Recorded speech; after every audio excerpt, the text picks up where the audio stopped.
It's day baseball on your home of the Cardinals, Fox Sports Midwest. And this afternoon from gorgeous Busch Stadium in St. Louis, the St. Louis Cardinals play host to the Washington Nationals. Last night we almost saw history. Michael Wacha cruising through 8 innings of play, racking up 8 strikeouts. On to the ninth. 2 outs. No hitter on the line. And a play that he's thinking about not only last night, now, forever maybe, what might have been the near no-hitter for Michael Wacha.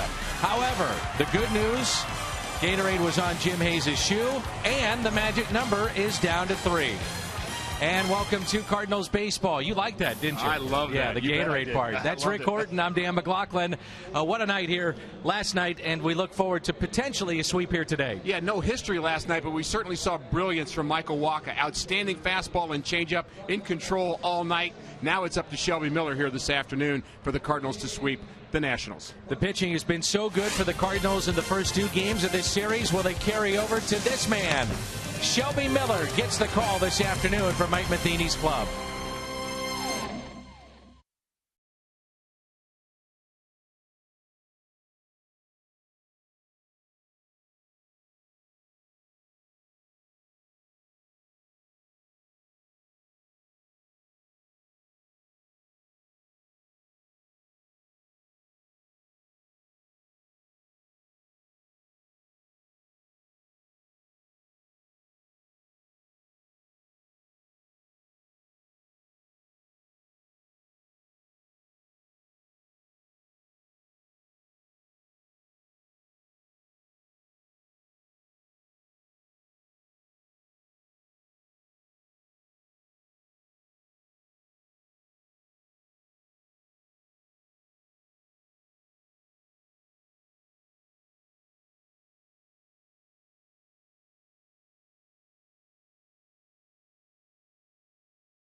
Number 3, the Cards, the Nationals, coming up on Fox Sports Midwest.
Carpenter, Andrew McCutcheon, Clayton Kershaw are all in the discussion. But his year both at the plate and behind it makes Yachty the best player in the game. With more on number 4, here's Pat Paris. The face of the St. Louis franchise is at his best when his face can't be seen at all. The art of calling a game is the most subtle attribute a catcher brings to his job, and no one does it better than Yadier Molina. Despite coming from a lineage of catchers, Molina entered the Cardinals farm system raw. Admirable defensive skills and the right tools, but lacked the know-how until he found the perfect big league catcher to emulate. Mike Matheny was intelligent. Mike Matheny was tough. The 4-time Gold Glove catcher was one of the best in the game and could clearly see the Cardinals had something special in Yadier Molina. And you could see that he was conscientious. You could see the talent was there too, but he just had a drive. There's 20 catchers in camp, but he stood out then, and every year he just continued to improve. It was fun to watch how he progressed, and when he got here, there was no turning back. When Molina made his debut back in 2004, he was only 21, but already Gold Glove caliber. His technique was always sound, his arm was always strong, but he was saddled with an inadequate bat. 10 seasons later, those inadequacies at the plate are long forgotten, and Molina is as disciplined as any hitter in the game. Shelby Miller has captured baseball's attention this season, especially following his first career shutout against Colorado. But the rookie was quick to point out the credit belonged to his catcher. Well, Yachty calls, I'll throw, and he was calling the right thing all night, and we kept going to the same thing. We were mixing it up and getting hitters off the fastball when we needed to, and throwing a curveball, and he's helping me out tremendously. And I'm just happy that he's my catcher, that's for sure. Adam Wainwright has thrown 15,361 pitches to Yadier Molina, the final pitch of the 2006 NLCS, the final pitch of the 06 World Series, the final pitch of each of his 6 career complete game shutouts. Adam says Molina's strength is giving his pitchers confidence to throw any pitch, anytime. When you're a pitcher and you're taking the mound and you have no other thoughts of anything besides executing the pitch, you don't have to worry about him not blocking the ball or him not receiving it just right. All you have to do is throw the pitch and make the pitch. And when you have a catcher like that, it gives you supreme confidence in yourself, and without that, you're nothing. There have been a few players who can bring the fans to Busch: Musial, Gibson, Brock, Smith, McGuire, Pujols. Yachty's name can now be added to that list. The hard-throwing, soft-spoken catcher has a passion for baseball and a passion for winning. His 5 Gold Gloves, 4 All-Star Game appearances, and 2 World Series rings are a testament to what Cardinal fans are watching. A career defined for its consistency and a career that is destined for Cooperstown.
afternoon. The pennant race continues at Busch Stadium. It's the Cardinals and the Nationals.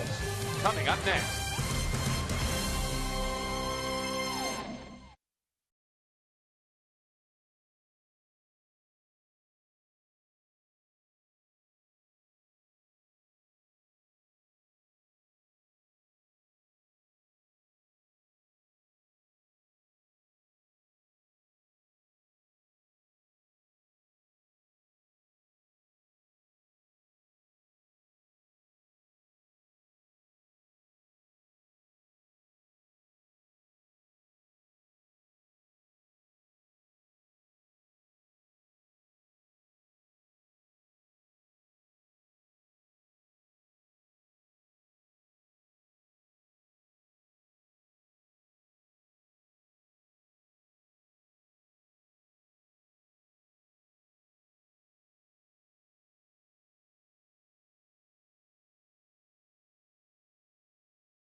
Budweiser, the official beer of Major League Baseball. Great times are waiting. Grab some buds. See your Mid-America Chevy dealer or log on to stlchevy.com.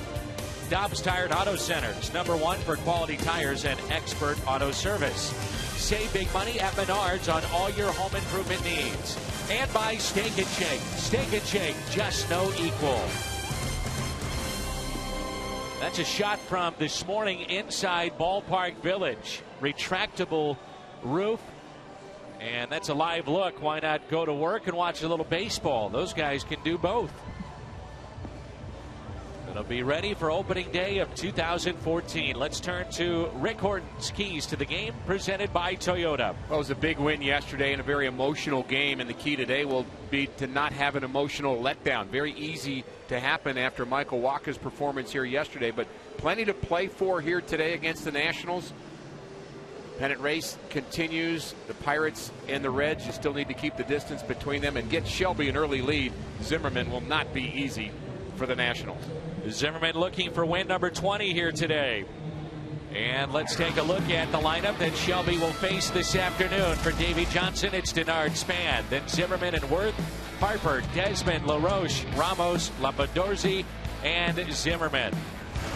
Around the Horn brought to you by Dobbs Tire and Auto Centers. Holiday, Jay, and Beltran in the outfield. Freeze, Descalso, Carpenter, and Adams along the infield. Yachty is behind the plate, Shelby on the mound, and he is our Kia starter. Miller making his 31st start of the year. Tough act to follow after what Michael Wacha did as a 22-year-old. Shelby just 22 as well. And the key for Shelby is to just pound the strike zone, keep the pitch count low. First pitch at 12:46 here in the Midwest. It's a warm afternoon, very muggy here today at Busch Stadium. Denard Span at the plate. 1-0 pitch is taken for a ball. 2 balls and no strikes. What's going through his mind, you think, right now? Michael Wacha. I think he feels good. I mean, I think we all are disappointed that he didn't get the no-hitter, but I think he expressed it well at the end of the game. He's pretty happy he won a big game for his team, and ultimately that's what matters. And, yeah, you'd like to be a part of history, but, you know, in some ways he is. Pitched a one-hitter. Got a little help from Rosenthal to get that last out, but he was just terrific. 112 pitches, 9 strikeouts here last night. Now to advance the story, when you think about Michael Wacha, what does that mean for him in postseason play? Well, he's certainly I think, earned the right to be somewhere. And the question will be, do you want him to start? Do you want him to relieve? You can do either. But Mike Matheny was not willing to go further with a discussion about his rotation after today. He said, we'll just have to wait and see. It will depend on whether the Cardinals can clinch in the next couple of days. You mentioned the magic number 3. And so I think his rotation, like the bullpen, is fluid.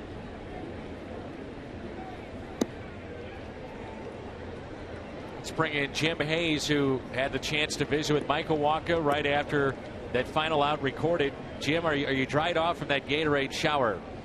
Yeah, I got a little shrapnel, Dan. It didn't get me as badly as it did Michael. We had him on the pregame show as well, and he was saying he didn't get a ton of sleep last night. Excited about a good performance, also disappointed about not getting the no-hitter. He said he did get some ribbing from his friends via text, things like we didn't know Zimmerman was so fast. But mostly he said he feels good about accomplishing his goal, putting his team in a position to win last night. He did that and more, and he also said he was very energized by the crowd.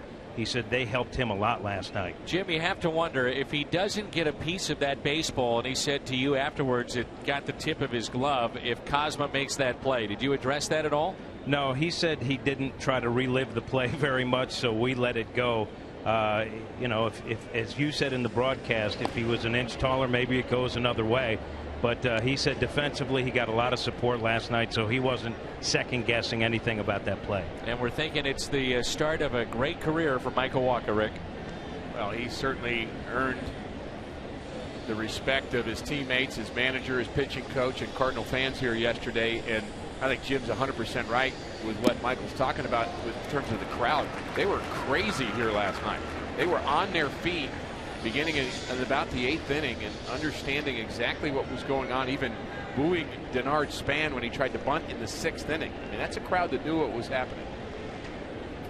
Leadoff walk to Span. First pitch was swung on and missed by Ryan Zimmerman. Broke the no-hitter last night with 2 outs in the 9th. Here's an 0-1 pitch. Runner goes. Chance for Yachty. Fires to second. Goodbye. No. Let's hope Carpenter's okay as they slid right into his hand. The glove and the ball leaving the glove hand of Matt Carpenter, and quickly comes Mike Matheny and the medical team of the Cardinals to check on that.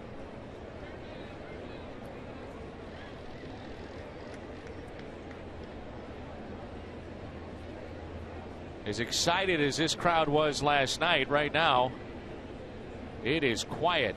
Concerned with Matt Carpenter. Span and the baseball arrive at the same time. It's a good slide. The tag was right. There goes the glove as Carpenter's hand looked like it was bent back.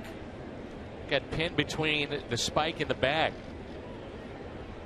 And it looked like the spike may have gone into the glove and then carried it past the bag.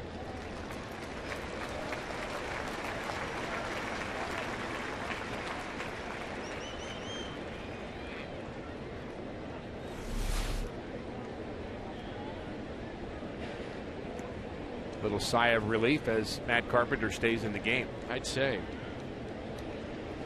0-2 the count on Zimmerman. Shelby takes his time getting back on the mound to check with Matt Carpenter that he's all right.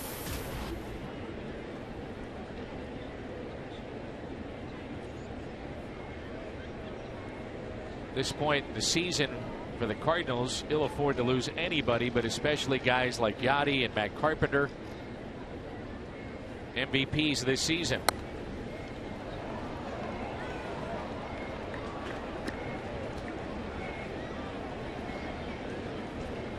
Cardinals have already handled pretty well the loss of Alan Craig because Matt Adams has come off the bench and done what he's done. But Carpenter, Molina, both having MVP quality seasons on the same team. You want them to stay healthy and durable for the next month or so. 0-2 pitch again. A foul tip.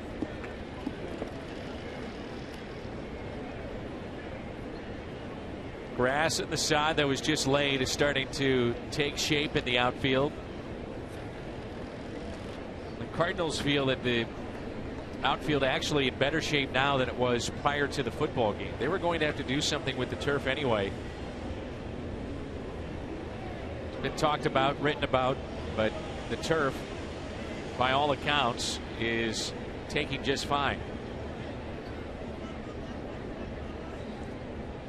0-2 pitch. Tapped out in front of the plate. Yachty wants it. And he makes the play. Span advancing to third with one down. Rick, what's interesting too about the turf is that the Cardinals did have the option of moving that game, the football game over the weekend, to the Dome. They also could have moved it to either one of the schools. And the Cardinals felt that it was okay to play. The drought really has affected the sod. Hot months of late July and August. So it's going to be replaced anyway, and they just went ahead and did it.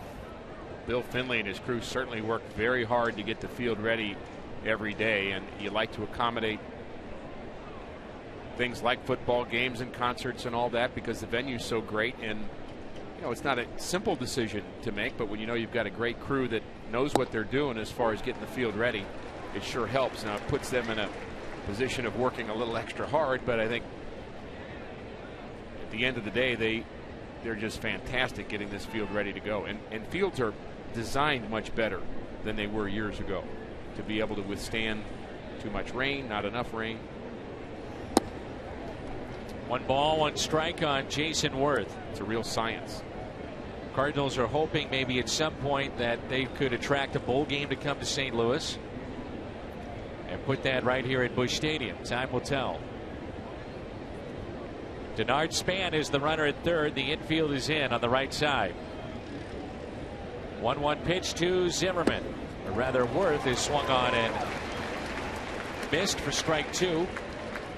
Worth grounded out sharply to Matt Adams to end the ball game last night. Up in the zone, letter high. You mention it a lot, but letter high better than belt high. Very tough to catch up to a fastball when it's up in the zone. It looks good, looks hittable, but it's not. 1-2 the count. Pitch at 95 from Shelby Miller. This time last year, he's making his first ever start in the big leagues. That was against Cincinnati after the Reds had wrapped up the division, as he was just getting his first taste of Major League Baseball and playing a huge role on this year's club.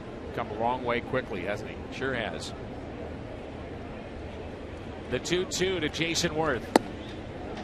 Not that the promise has not always been there for Shelby Miller. First round pick. Everybody wanted him. Everybody knew he'd get here sooner or later. But he had some moments in the minor leagues where he got hit around a little bit, including last year in the early going in AAA. And he has made some adjustments. Used his off-speed pitches more. He's developed a cutter here in the second half of this season, which has been a good weapon for him. 3-2. Missed high and outside.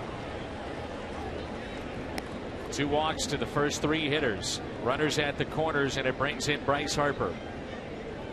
It was interesting to see how the Cardinals were playing that, Rick. They had the right side of the infield playing all the way in. Then early in the count against Worth, they were middle depth on the left side and then eventually came in. I think the assumption is if you hit the ball the other way, you're not going to hit it as hard, so you can play your infielders in.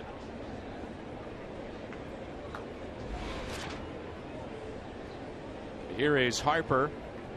Made a terrific play in left field.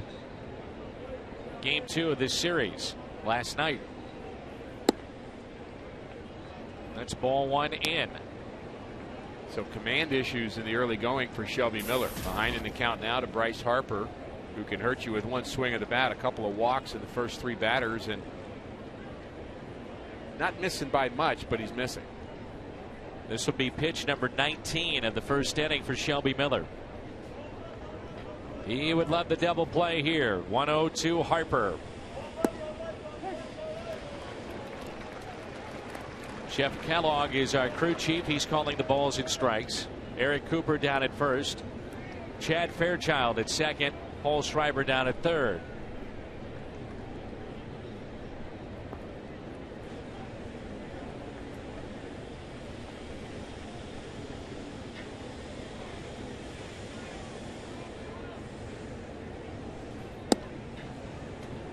2 balls and 1 strike.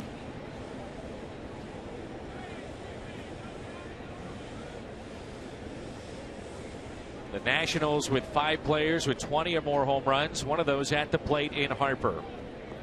Zimmerman, Worth, Harper, Desmond, LaRoche, all with 20 home runs or more.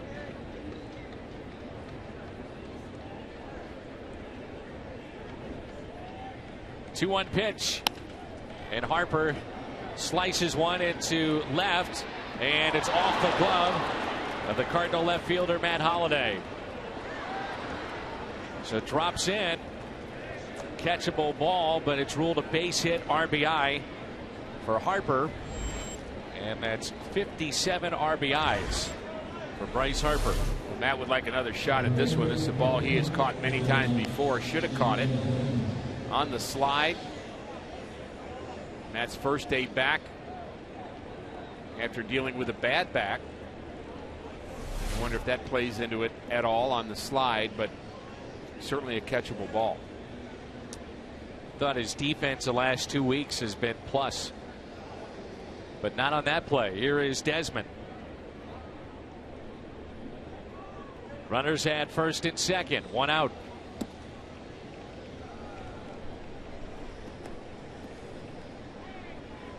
And this first inning becoming a struggle for Shelby Miller. One of your keys was no letdown. Has that feel right now, doesn't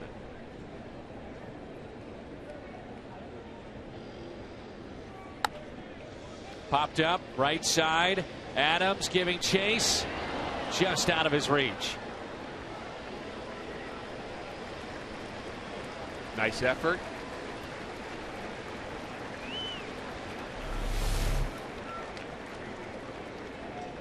Plaza Tire Service replay. Just that close for Matt Adams. And another divot.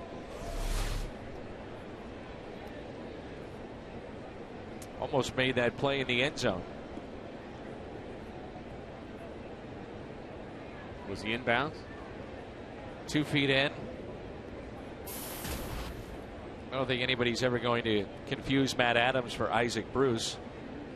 No, he probably could play a little tight end. I don't know if he has the speed or not, but I'm thinking nose guard. Down and dirty. Might be better. Here's a 1-1. Hit out of play, 1 ball and 2 strikes. Mets have jumped out to a 1-0 lead. That's in the top of the 5th over Cincinnati.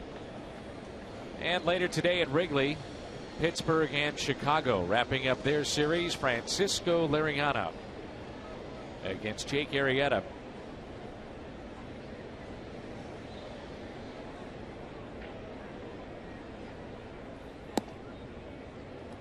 Shelby not sharp in the early going. Ball that maybe could have been caught. Ball just out of the reach of Matt Adams. It's really kind of taken the crowd out of this game in the early going, but it's just 1-0 Washington. So you get a double play right here on pitch number 25 and go to Hackett.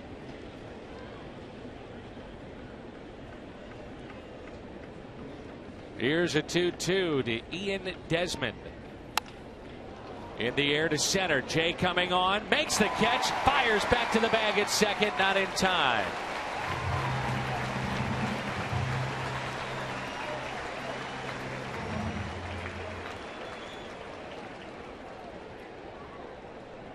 Worth straight off a bit, almost too much.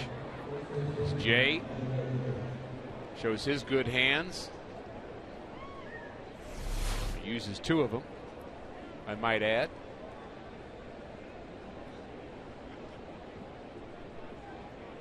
$1-0 would feel like a victory, wouldn't it? The way that this first inning has gone, no doubt. 26 pitches already. Here is Adam LaRoche. Hitting .236, 20 home runs, 62 RBIs.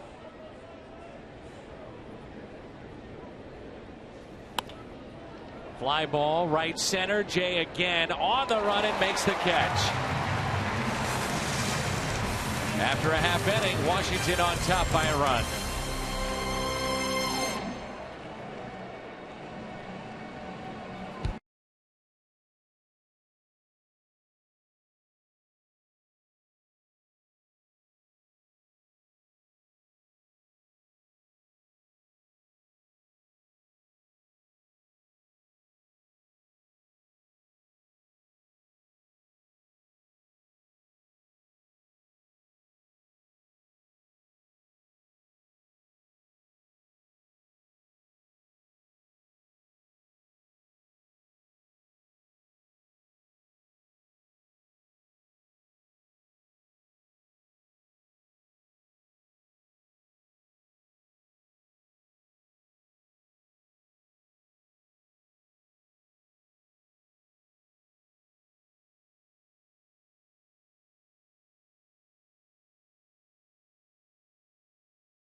7th, and Washington has a 1-run lead.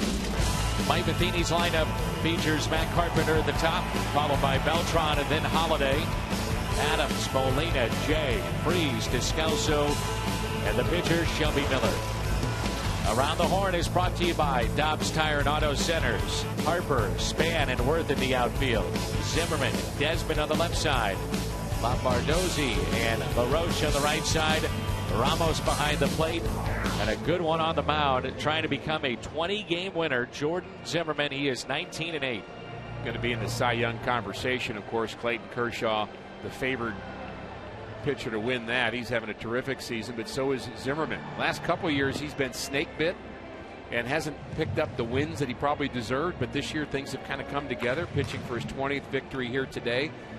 Added a changeup this year that he has confidence in. He is a strike thrower. Think Adam Wainwright a bit. If he's going to miss at all, he's missing in the middle of the plate because he just does not like walking batters. So he's going to throw strikes. Cardinals have actually hit him very well in his 5 starts against the Redbirds. He's given up 38 hits in 25 innings. Here is Carpenter. Be interesting to see how he is swinging the bat, holding the bat after that play, which his glove came flying off on the stolen base by Span. And an 0-1 pitch. Hit out of play. BJC Healthcare difference maker, and that is Matt Carpenter, first in all these rankings. Home average, hits, 2 away from 200, all the runs. He scored another one last night, 55 doubles. That pitch is taken high. 206 in a third innings for this right-hander. And you see that Carpenter has been on a tear. Only 4 Nationals have been at 200 or more innings. As Carpenter hits it in the air out to left, slicing towards the line. And Bryce Harper is there for the out.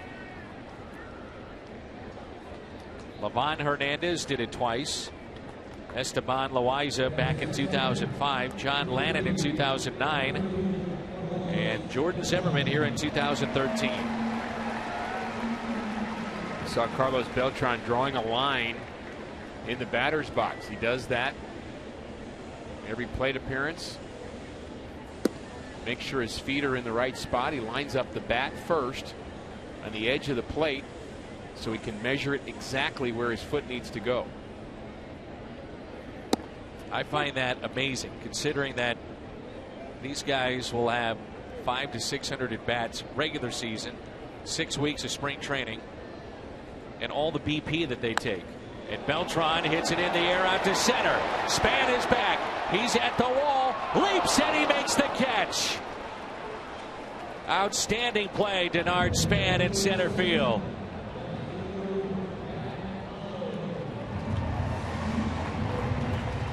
He was playing Beltran deep, but he still had a long way to go. This is 400 feet from home plate, and it needed to be 401.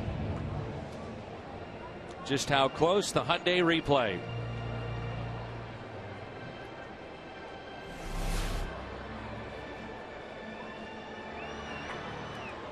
Here is Holiday back in the lineup, missing the last 3 games. Be interesting to see how Matt Holliday's timing works out here this afternoon with those days off. Tried to take batting practice a couple of times with his back stiff, and Cardinals felt better of having him play. And again, you've got to think long term a little bit with Matt Holliday, and long term meaning the next 3 weeks, or you hope, or longer. And yet you're also in a pennant race, so some tough decisions about how and when to use Matt. But the hitting streak has been something of note. He's gotten up to 298, and he's hitting with authority. Back injury came at a terrible time for him. It did. Had an outstanding road trip. Began in Colorado against his former team. Just tore up the Rockies in that 4-game series. Count is 2 balls, 2 strikes on Matt Holliday.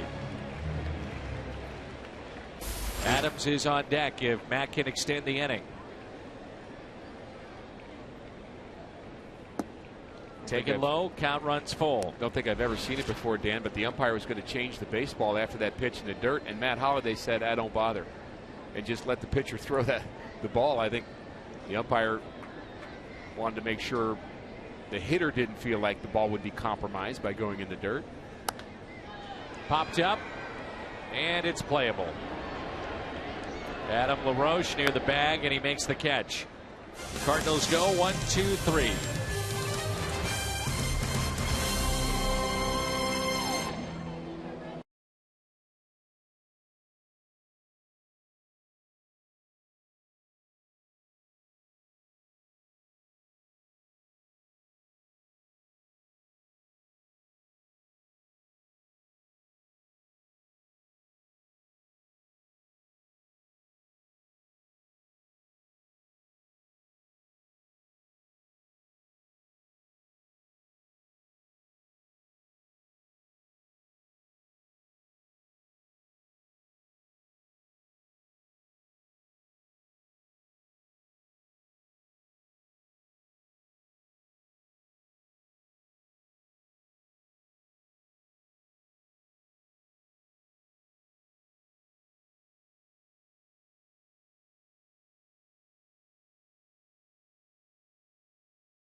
It's the cooler bag presented by Shane Company. Saturday, the Yadier Molina growth poster. And then on Sunday, it's the schedule giveaway. Also a voucher, free ticket for 2014. Cubs and Cardinals. Wouldn't it be nice to clinch against the Chicago Cubs here at home? Well, that's what's going to happen with the magic number at 3 here today. Play made by Descalso off the bat of Wilson Ramos, one away. Shelby needs an efficient short inning to get back on track. Switch hitter Steve Lombardozzi. Way too many pitches in that first inning, a couple of walks. He was behind a lot of hitters and really got helped out by John Jay in center field, who made a couple of plays to help him out.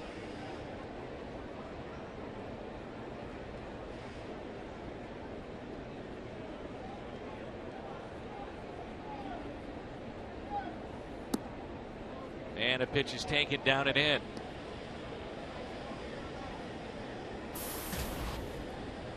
Outfield is shallow for the 8th place hitter.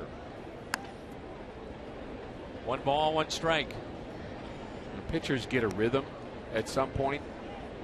Waka had it last night, just kind of a smooth rhythm. Had an idea, pitch here, pitch there, was hitting his spots. Mike Matheny talking before the game about how he was hitting his fastball in all 4 corners, which is unusual. He got up and in, down and in, up and away, down and away, kind of mixing all those corners at will. And that's part of the rhythm that he had. And Yachty working with him. Not many curveballs thrown yesterday. Shelby does not have a rhythm yet. There's not really a discernible plan that's working. They're trying to figure it out, how to get his stuff together. And he's just kind of flying off a bit on pitches up and away to left-handers. Cardinals have won 6 of the last 7 that he started. Popped up. Freeze will give it a look, and it's out of play. If you're Mike Matheny and John Mozeliak, Derek Lilliquist, you're thinking about potentially hosting at home first couple of games of the series that you're going to be in, and you have to think about what Shelby has done here at Busch Stadium when considering your starters. Been very good here at Busch Stadium. The 3-2 is hit high in the air out to right. 2 away. Cardinals have done a great job of developing the young pitchers, and not just in the bullpen but also in the starting rotation. But a little problem that John Mozeliak and Mike Matheny are going to have in the next 3 or 4 days is figure out which guys to keep and which spots to put them in. Right now you've got 5 starters for 4 spots, and you've got some relievers, including Carlos Martinez, who you'd like to have on your roster on one hand, but you also wonder where does everybody else fit. And in my mind, a key to this Chicago Cubs series is how does Edward Mujica fit in and when. Popped up by Jordan Zimmerman. Yachty throws the mask and makes the play. 9 pitches at the top of the second for Shelby Miller.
Hometown grocer. That shot taken at 12:07 by Tony West. Tony West, one of the great cameramen in the business. Is that a shot? Special permission to go over there, and it's Ballpark Village. Is that a shot of your office there that we just saw? Not big enough if it is. Nice view. And as you mentioned, Dan, folks hard at work. And probably sneaking a peek at Cardinal baseball every minute or so. You know, Rick, I mentioned this at the top of the show with us. That is a retractable roof behind those seats. So Ballpark Village will be hosting events year-round, which is really going to be something special. My understanding is that both Fox Sports Midwest and KMOX, 2 rights holders, will have areas there designated for fans to watch the shows and see what's happening there. Many bars and restaurants going in. I can't wait. And one of the best parts about it will be the Cardinals Hall of Fame. I'm just not sure Willie's getting in. Into the Cardinals Hall of Fame? Yeah. He might be the president, the mayor, the board, everything. You know how I feel about Willie, and have been lobbying for some marker in that Ballpark Village to have Willie's name on it. I don't know. A pole, a walkway, a seat, something where folks can say, yeah, let's meet at Willie McGee. He doesn't need a statue, doesn't need a whole room named after him, just something to honor a fan favorite. That's pulled foul. Big question surrounding the Cardinals will be the health of Alan Craig when we get to the ballpark on Friday. He'll be tested again tomorrow on the off day. But filling in, and quite nicely, has been Matt Adams. Breaks his bat on a hop to second. 4 up and 4 down for Zimmerman. Zimmerman's coming off a 2-hit shutout against the Miami Marlins on Friday. In his 32nd start of the season, we mentioned he's trying to win number 20, and that's not something that's happened very often for their franchise. The Toyota Cardinals live at 6:30 Friday night, down to postseason moment number 2. Cubs and Cardinals at 7, and postseason moment number 2 overall. The era of Willie McGee, as you get a look at Yadier Molina, Davey Johnson played a role in that, and those hated Mets. Final look at Davey Johnson as a manager. Oh, they throw it away right into the dugout. Routine play, and he puts it into the Cardinal dugout. Desmond the air. There's a gift. Everything was going the Nationals' way up until this particular moment right here. He takes his time, maybe too much time, and he airmails it, and the Cardinals' dugout scatters. There is John Jay in a runner in scoring position for St. Louis. I'm ready to put you on the spot. Are you ready to go? No. Well, get ready. I didn't think you were serious when you asked. So Jay breaks his bat. Little floater out to left. Harper won't get to it. Drops in for a base hit. Molina had to make sure that got down. He stays put at second base. But speaking of Hall of Fame, Davey Johnson, is he a Hall of Famer? I think he's got a shot at it. I really do. I do too. A manager of the year in both leagues. And aside from having a stellar career, yeah, and I think that's part of the reason in terms of career number of victories that he wanted to manage again. And watch the bat. That's what I was worried about. Pretty agile move by Jordan Zimmerman to get out of the way. And as if pitching's not tough enough, you got to dodge a missile like that coming at you. Cardinals with a couple of breaks here in the second inning. Make it hurt. Here is David Freese. 1 out, 2 on. Oh, if that's the only kind of spot you're putting me on, Dan, I can handle that. That was it. Yeah, see, you had me worried. World Series winning player was Davey Johnson with Baltimore. 1 in 86 as a manager with the Mets. 1 ball, 1 strike. You see that bat come back and shatter, similar to what we saw a few years ago, the Subway Series with Mike Piazza and Roger Clemens. Clemens got the bat and threw it back into the dugout, or at least near it. Disdainfully. Actually got a little abuse for that because it looked as if he was being a little overly macho the way he threw the bat back towards the dugout.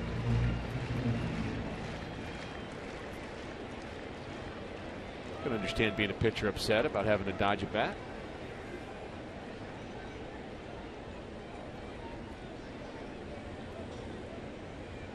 One-two pitch, hit out of play. Think about I believe it was in a playoff game. Might have been in a World Series game when Bert Campaneris threw a bat at a pitcher from home plate. He got thrown at up and in, and he actually took the bat and fired it at the pitcher, and it whistled helicopter style right over the pitcher's head, and he was suspended in playoff time. And that was many, many years ago. Don't remember the year, but I sure do remember the video of that moment. Tony La Russa, back in his White Sox days, one of his first years as a manager, there was a brawl and he took a bat, threw it to the top of the backstop as hard as he could. He said that was arguably as mad as he had ever been inside a major league dugout.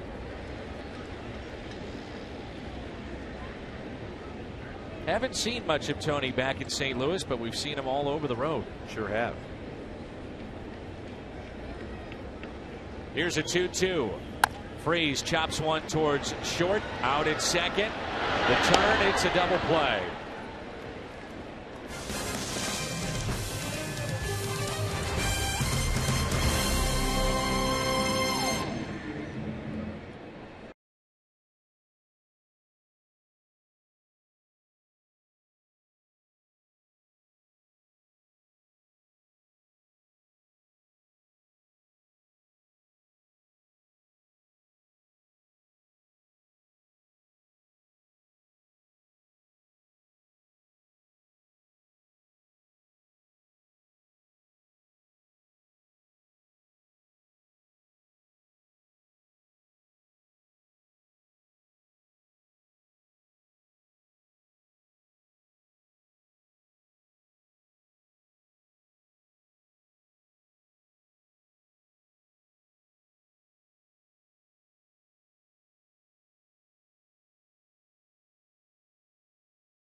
The game to break up a no-hitter? Yes or no? The AT Twitter poll. Fans last night were so into it, booing Denard Span midway through the game, dropping down a bunt. Freeze let it roll foul. But the fans didn't like that one bit. Trying to bunt for a base hit during the no-hitter. What do you think, Rick? One of the unwritten rules of baseball to do something like that? Don't do it. It's unwritten. And the question would be, what inning does it become a reasonable thing to do? If you're bunting for a hit in the 4th inning of a no-hitter, nobody's going to be upset, right? 9th inning, they will be. The gray area is in between the 4th and the 9th. When does it become too close to a no-hitter to be bunting? And obviously Span had a different answer than the rest of us did. First pitch is popped up and hit out of play. Would you agree with that, Dan? 4th inning? Yeah, I think for a so. Hit, you say, oh, yeah. come on, this is the 4th inning. But when does it become close enough? Definitely from the 6th inning on. 6th. That's what I would say. And I think 38,940 people agreed with us yesterday. On the flip side, you say, well, it's a 2-0 lead, you know, so it's a tight game. It's not like it's 8-0 where it becomes clearly just bunting for the base hit to break up the no-hitter, which would frustrate many. But he gets on and a home run's hit. Different look at it as Descalso will make the play. Involved in many fights on the field over the unwritten rule about when you steal a base and how late in the game do you steal a base. With the Cardinals of the 80s, Vince Coleman had a different answer to that than the rest of the National League had, and Whitey Herzog defended it. Said, you stop hitting, we'll stop running. Right. Remember when he said that. And that became one of those gray areas that, you know, baseball people fight about. Here is Zimmerman. Grounded out, first time up. Tapped one in front of the plate. Yachty threw him out. You got to have some kind of decorum, don't you? You can't just be jumping into somebody else's pool after clinching a playoff berth, can you? Well, I think you can do that, but once you're in the pool, you can't do certain things that maybe were done. Oh, well.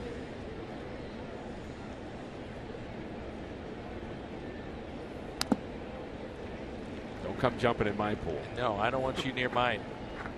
We all know about Al's favorite lessons when it comes to swimming guidelines. So I've heard. Ryan Zimmerman commenting in the paper today. I was a bit surprised to hear him say that they hit so many balls hard yesterday that it was odd that the game was decided on an infield hit, or the no-hitter was decided or taken away on an infield hit. I guess I would beg to differ with him that there weren't that many balls hit hard. There were a few, maybe four balls that could have been hits, but it wasn't as if they were squaring the ball up all night against Michael Wacha. I think that's not a fair representation of the game. Hit to second, taken there by Carpenter.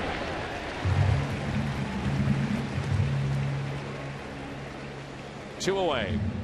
MLB Shop, official online shop of the Cardinals. Just visit cardinals.com/shop. And they've got hats, t-shirts, jerseys, anything you want. Postseason gear, cardinals.com/shop. Michael Wacha joining Alan Bennis, who took a no-hitter into the ninth and lost it. Remember Rick Wise? He also had a no-hitter in the ninth for the Cardinals at one point and lost it.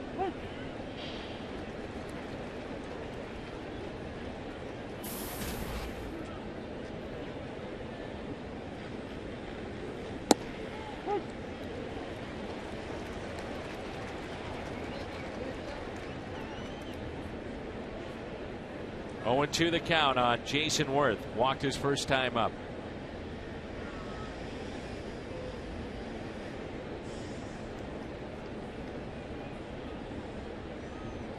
What you can very easily lose sight of in the game that Michael Wacha pitched yesterday is the importance of the game itself. It's September 24th, pennant race, 22 years of age. Important game to win against one of the best power offenses in the National League. And he basically just abused it with a fastball and a changeup, mostly.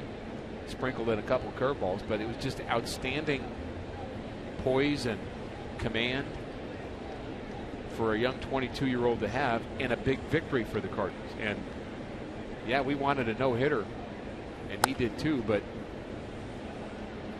at the end of it, he kept his team 2 games in front of the Pittsburgh Pirates with 4 to play.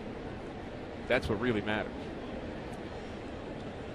First question from Jim Hayes moments after the game. He talked about it, the importance of the game and winning the game for the team.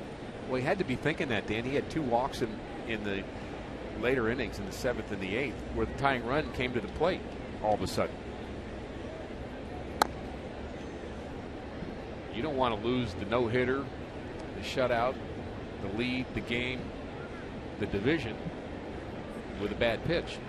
What do you think about Mike going to Rosenthal, not keeping Wacha in? I think that was the right decision. I agree.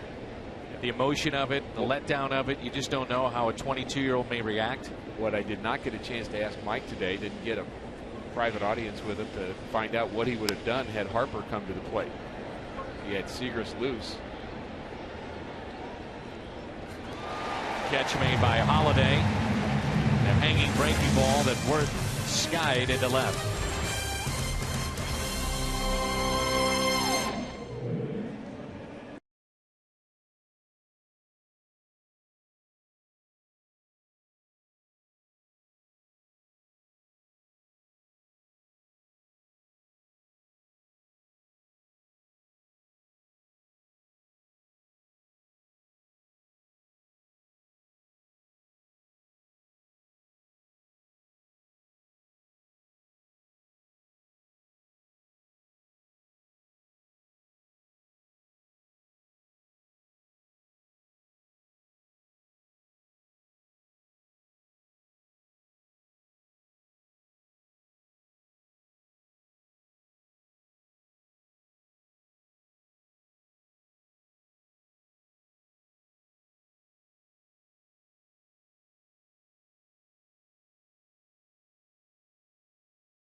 Wizard will be there. Ozzie Smith, Cardinals.com/promotions.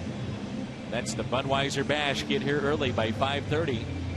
Ozzie Smith signing autographs, Cards and Cubs Friday night.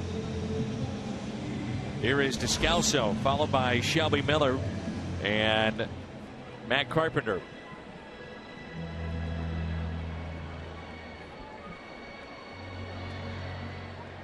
Cardinals leading Pittsburgh by 2 games in the Central, Cincinnati by 3. And home field advantage so important. The Redbirds 50 wins at home this year.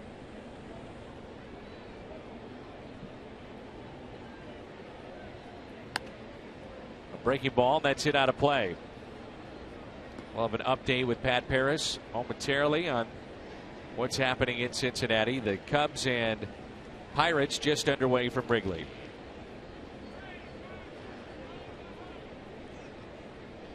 I guess I have the Satchel Paige approach to this race. I'm much less interested in, not that I'm not interested in Pittsburgh and the Dodgers, but that's who's behind you. I'm thinking about who's ahead, and that's the Atlanta Braves.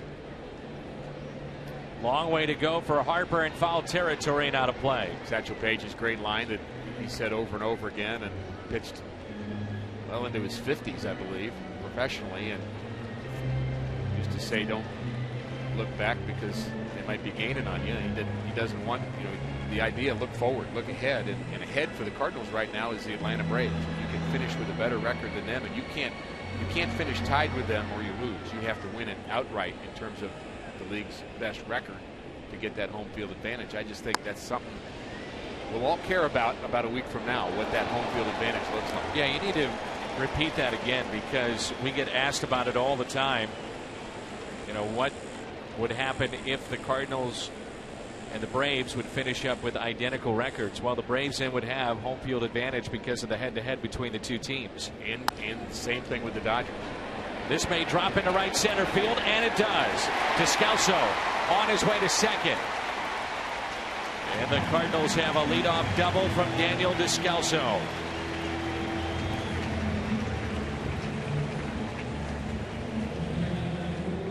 Daniel usually gets his hits in bunches. Maybe this is a good sign. He just rakes this ball into the right center field gap. Mentioned the Cardinals have hit Zimmerman well in the past. He is a tough pitcher. It's like a changeup down and away. Daniel kept his hands back just long enough.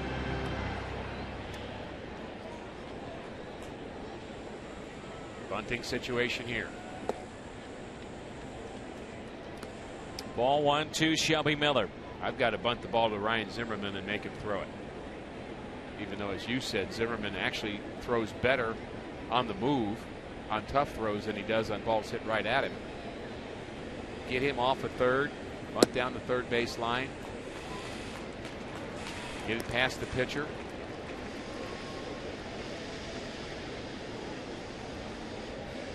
Or you can just let him walk in. For Davey Johnson, Rick, and for argument's sake, Jordan Zimmerman does not win today.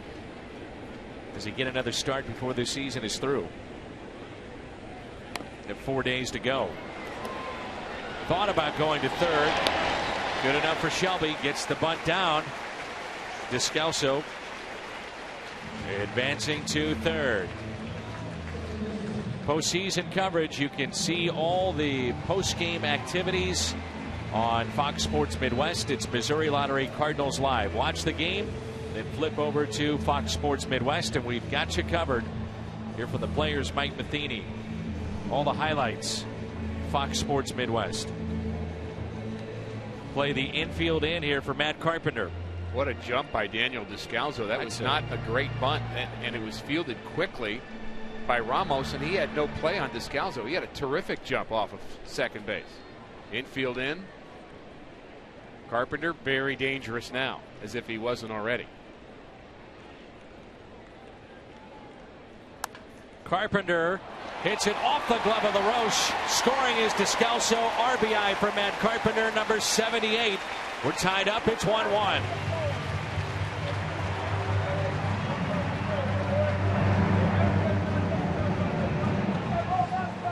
Descalzo really makes this run happen. Not just because of his leadoff double, but look at the jump he gets. The extended lead, the good jump. He's flying. That ball is about 3 feet in front of the plate and no play for the catcher. Makes it a successful bunt by Shelby Miller. And then he reads it well on the ball hit to the right side of the infield and scores. Outstanding base running by Daniel. 69 RBIs from the leadoff spot for Carpenter, most since Lou Brock back in 1967. To answer your question, I would say you let Jordan Zimmerman decide if he doesn't win today. Be going on 3 days rest. Also depends on how many pitches he throws here. The Nationals heading all the way out to Arizona to finish up their season and then have to fly all the way back to the East Coast. Disappointing year for Davey Johnson, as we've said. My mind, you leave it up to him. A 2-1 pitch. Beltran pops it up. Shallow left. Harper hustling in. Called off by his shortstop. And the catch is made by Desmond. RBI number 78 this year for Matt Carpenter. Ties it up at 1.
Sports update, Pat.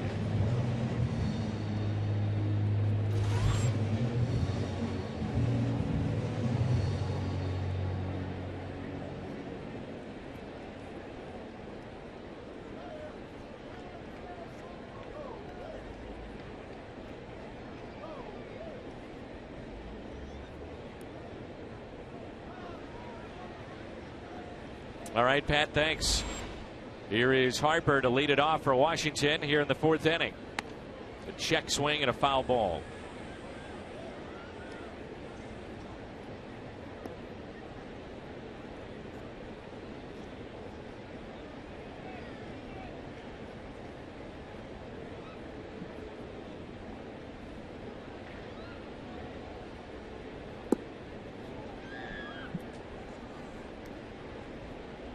Shelby Miller has settled down. He's retired 8 straight. He does not have a strikeout yet. And I think that's going to be a key to the development of Shelby Miller, finding ways to pitch well and win without strikeouts. He's so used to doing that all the way back to high school, minor leagues. Been a strikeout an inning, a guy plus. But you can win without the strikeouts.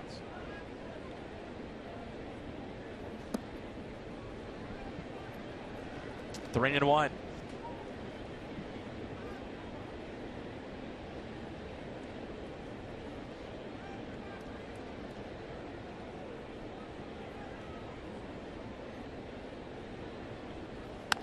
Ground ball's hit to the right side.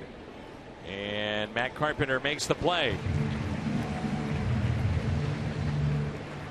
innings. 9 in a row set down by Shelby. We all know life is tough, so add bacon. The bacon and cheese quarter pounder is topped with thick cut applewood smoked bacon, melty American cheese, crinkle cut pickles, and crisp red onion. It's only at McDonald's.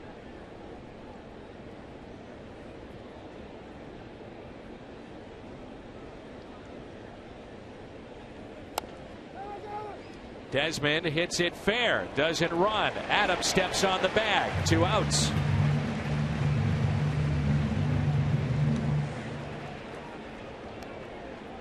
With 2 away, it brings in LaRoche.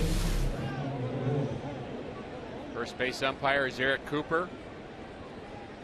Think he's watching intently. He sure is. Calls it fair. Just hits on the line. Doesn't really matter if it hits on the line. Does it go over the base or not? And he says yes.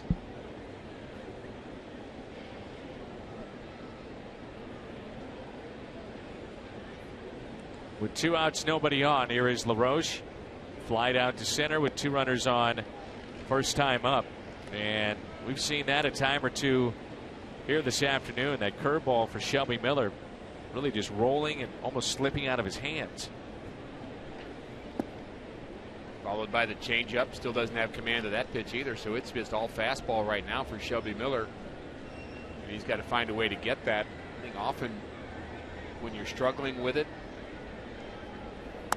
between innings, you'll throw a lot of them to try to get the feel back as it gives up a base hit to right past a diving Matt Adams.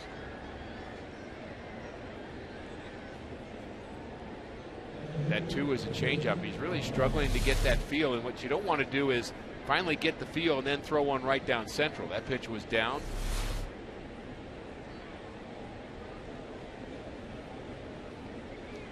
I think your warm-up tosses is a time and a place for you to really focus on getting that right release point on your off-speed stuff. Wilson Ramos with 2 outs and a runner at first.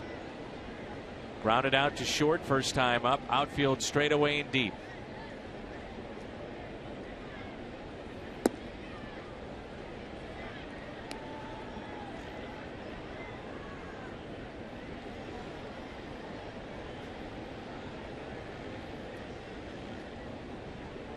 LaRoche not a threat to steal, so Adams actually off the bag a step or 2, even with the right-hander up.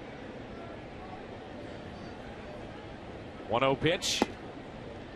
2 balls and no strikes. Pretty good indication there just how thick Matt Adams is and powerful standing next to LaRoche, who's a bit of a home run hitter himself, more of a wiry kind of player. But Matt looks like he could take him, don't you think? Oh, yeah. Although he's kind of mild-mannered. I don't know if he would even try. What's your favorite statement you love to say? Don't confuse meekness with weakness. You do listen to me every once in a while. Used to say that to kids that I coached in the Cleveland Indians organization.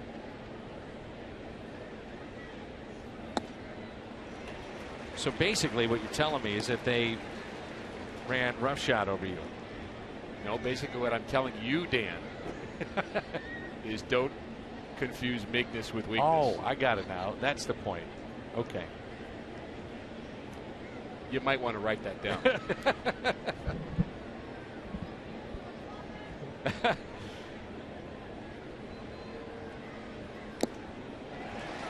Strikeout for Shelby Miller. Rick needs to cool down, and we'll be back with more in a moment.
Division Series playoff games at Cardinals.com. Those are going very quickly. And talking with the ticket office today, nearly sold out. So if you're thinking about getting those tickets, jump on it today, right now, Cardinals.com.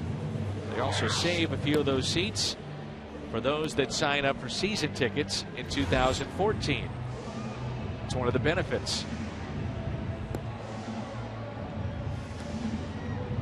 It's Holiday, Adams, and Molina. Folks were glad they had tickets here last night, weren't they? I would say so. We had just over 38,000. And I'm in agreement with you, Rick. This place was electric last night. I just really, I don't want to say moved by it, emotional, whatever you want to say, but when the fans started standing early on in what Michael Walker was doing and did not sit down again. I mean, they all stood up in unison like it was like the president had walked in the stadium or something. I mean, they stood up and they cheered and they did not sit down. They knew they were watching something that was pretty special. Here it's Holiday, Adams, and Molina. And Matt is hit by the pitch.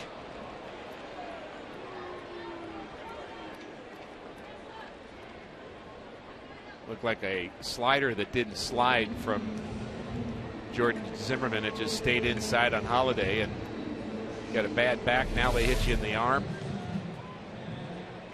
Actually, it looks like a fastball because it doesn't have any spin on it, and right on the elbow, and it gets the catcher. It was no fun for anybody.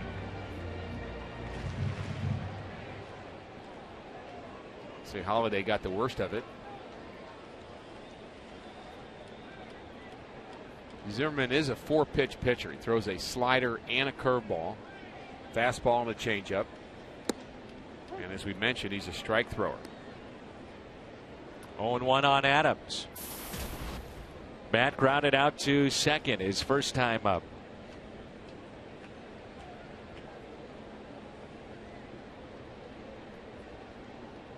Here's an 0-1 pitch. Hit down the left field line. Slicing and foul. After today, 3 to go in the regular season, then the playoffs will be here. We'll step aside on Fox Sports Midwest and be back at it again in spring training. Here's the 0-2. Adams, nice piece of hitting. Goes the other way. It's off the sidewall. Harper slips. Holiday on his way to third. Second time in this series that we've seen Harper slipping out there in left field. Harper slipped in left, and Matt Holiday almost slipped around second base.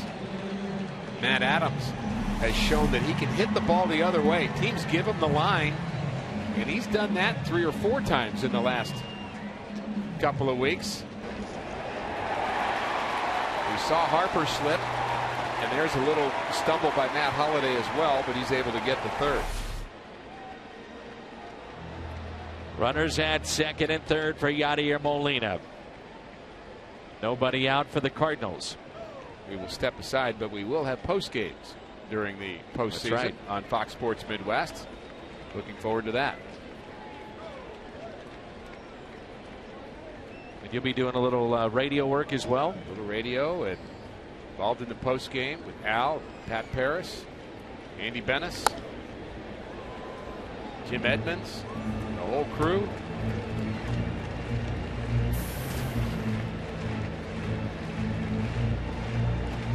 Those are some fun times. The fans just love playoff baseball here in St. Louis. Mind if I give your number out for tickets?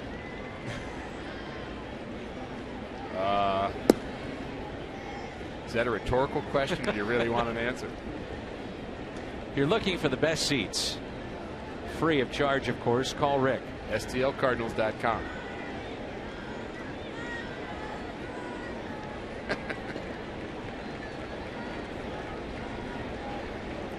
One pitch to Yachty. Ooh, take it in. Tried to bust him inside with a fastball. 2-1. Zimmerman, another one of the great success stories of Tommy John surgery. Amazing how many players, pitchers clearly, but even players now that have had Tommy John.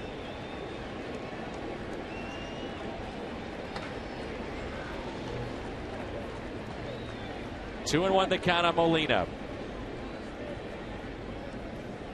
A base hit could score 2 and give Yachty 75 ribbies this year. Could be a key pitch here. He does not want to walk Molina. Despite first base being open, infield is back. He's ahead in the count. Up the middle, base hit. 1 run is in. Here comes Adams. Span's throw is there, but not in time. Yachty delivers. Back to the bag safely. Cardinals on top. It's 3-1.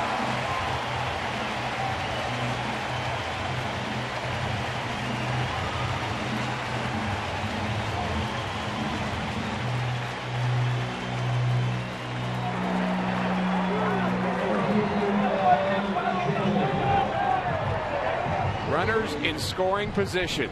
Cardinals have been tremendous all season long. Holiday's aboard.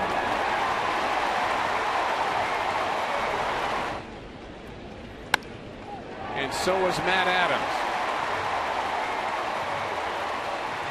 And the hero of the moment is Yadier Molina as he drives this one up the middle. 2 more RBIs for Yachty. He now has 75.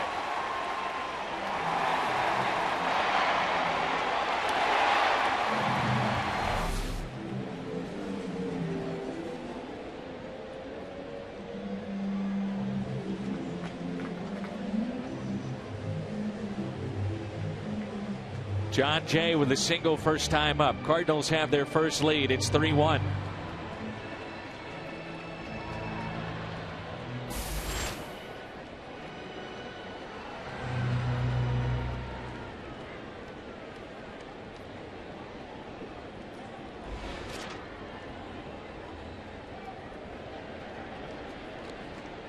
Cardinals on the verge of setting the all-time record since the early 70s of average with runners in scoring position. I mean, think about some of the great offensive teams that have been put together from the Big Red Machine to the advantage of playing in Colorado, the Blake Street Bombers. You know, great offensive clubs. Even average hitters turned into very good hitters in that ballpark. As Jay hits it out to left, Harper will make the catch. Yachty back to the bag at first. And yet here it is, the St. Louis Cardinals, not known for the home runs, but certainly known for doubles and clutch hitting here in 2013. But it is the storyline for this team. 2 things: young arms and hitting with runners in scoring position. That is the story of this Cardinals team. It's not a flashy story, but it's a story that's worked. Talked to Mike Matheny day after day after day, and he says, hey, I know it's a boring mantra that I give you, that we're just playing for today, and there's nothing flashy about it. Good at-bats, good quality at-bats. Don't chase. Know the strike zone. On the hitting side, Matt Carpenter embodies that. And on the pitching side, just give the young kids a chance. And if they do well, they'll earn more. Well, you mentioned it a couple of nights ago. You said as we go into the final handful of games here, 2 nights ago, not to say it's a changing of the guard, but it's the emergence of the youth of this team in prominent roles. Segrist, Rosenthal, young pitching as Freese strikes out. He's hit into a double play and now strikes out. And the first strikeout for Zimmerman here today. You've had youth in your rotation all season long with Shelby Miller, Joe Kelly, even Lance Lynn is young. Michael Wacha now. But what has emerged of late is the 8th and 9th inning youth with Rosenthal and Segrist.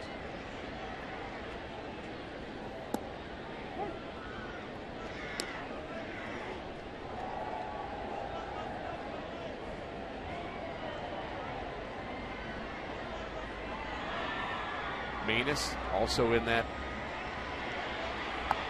group of young pitchers. Tough play here at third for Zimmerman, and the stretch by LaRoche. Well done on both ends. Yachty strikes with a single that scores 2 here in a beautiful day at Busch.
High-speed pitch this afternoon. Zimmerman has hit 95. Shelby has hit 96 today. Both have live fastballs. Shelby Miller's had a little more trouble with his command of his fastball, yet has only allowed 2 hits. Maybe a little bit conveniently wild. He's going to have to find those off-speed pitches, though, in the middle innings here, Dan. 5, 6, maybe 7. Pitch count's already fairly high for Shelby Miller. But for him to get through these innings, it's going to have to be with more than just a fastball. He's going to have to face Zimmerman, Worth, Harper again. And it would be good if he could get those 3 pitches all working in unison by the time he gets there. 5th inning, and you look out in the bullpen, and they start to stretch. They start to get loose, just in case.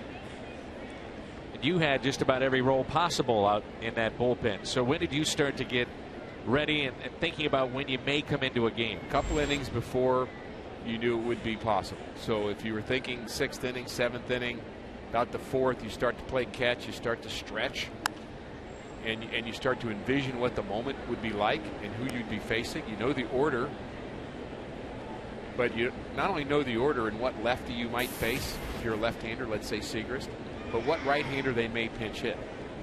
Which lefty will they pinch hit for, and which one won't they? I think is a key question. If it's Bryce Harper and you're Segrist, you know you're facing Bryce Harper. If it's Steve Lombardozzi, who is a switch hitter, so that may be a bad example, but you know you might get down to a certain spot. Who's their number 1 pinch hitter off the bench that they would use against you? And you have to think in your mind, how do I want to get them out? How did I get him out last time? Or how did he get me last time? What adjustments do I need to make? All that you should be thinking about 2 innings prior. You know, the guys out there in the bullpen, doorway back there, they can actually go under the seats here at Busch Stadium, head back to the clubhouse, get to video if they need to. And there's a punch out for Shelby Miller, back-to-back Ks, and the first out here in the 5th. But back in the 80s, early 90s, that was not the luxury that these guys enjoy here at the new Busch Stadium. So the configuration of old Busch Stadium 2 and video has changed just about everything you could imagine in a game of baseball, especially with the specialization of the game. The bullpen was down the right field line, but there were ways to go through the wagon gate and come back around as well. It was not quite as simple to do that, but you know, the way the bullpens are now in an enclosed area, players can do some things that you can't do on the field, including the stretching that they're doing. We saw a couple of players running actually just moments ago, taking little jogs, and a little easier to do that when you have a literally a bullpen to stretch out in.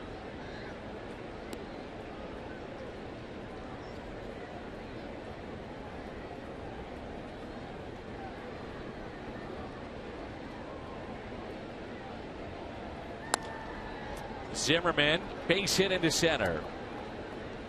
At one point, Shelby Miller had set down 10 straight after a very inauspicious start to begin this game. Take a look at what's left for the playoff teams. Braves will finish up with 4 against the Phillies. LA will host Colorado. Todd Helton's final games. And his final home game is today, I believe. Pittsburgh at Cincinnati. So that would mean Cincinnati plays Pittsburgh. Brilliant. Thank you. Kind of wish they had not named Ryan Sandberg the manager going forward until after this series. Deep right center. Beltran over. Makes the catch. Against the Atlanta Braves, I would have preferred them feeling like they had to fight for something against the Braves in that particular series. Not that he's going to manage any differently, but the 4 games against Philadelphia are going to be important games to watch. Spoiler. Certainly Ryan Sandberg knows what's at stake for St. Louis. Always interesting with teams that are out of the race how a manager approaches what they want to do. Do they play it out with their normal guys, their everyday lineup, or do you get a look at a AA lineup or a AAA lineup with the expanded rosters?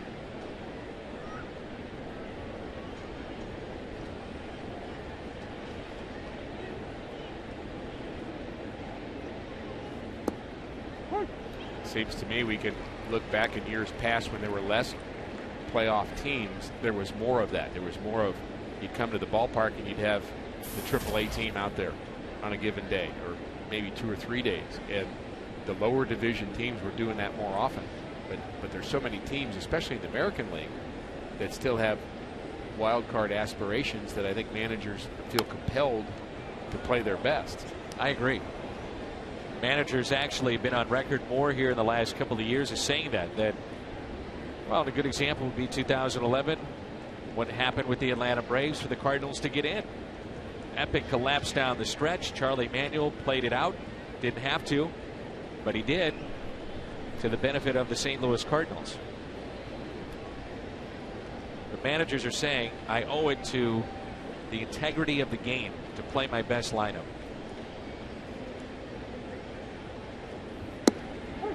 Goodbye. Strikeout of Zimmerman, 2 in the inning, 3 in the day for Shelby Miller.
Mets leading Washington.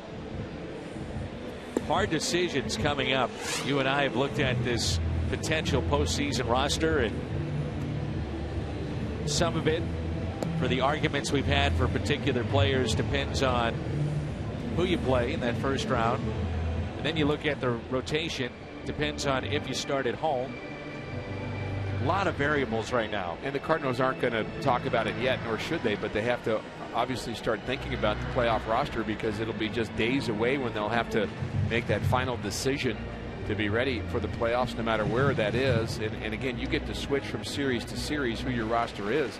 But in my mind, you've got to get rid of 4 pitchers, and you don't want to get rid of 4 pitchers. I mean, there are not easy choices ahead for the Cardinals, either on their bench, a little easier there, but with their pitching staff, because you can see a lot of valuable weapons that they've had here in September they may not have in October.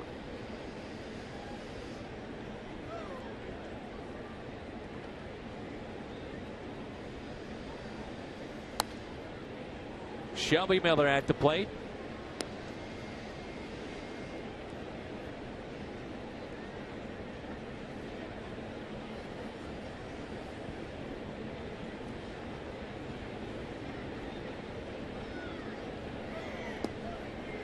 By the way, I had a chance to meet Adam Wainwright's high school baseball coach before the game. Adam introduced him to me, and he's here in St. Louis watching Adam for the first time ever. He's, of course, seen him on TV plenty, and just has so many great things to say about Adam, but felt like this was the time for him to come out, a retired coach.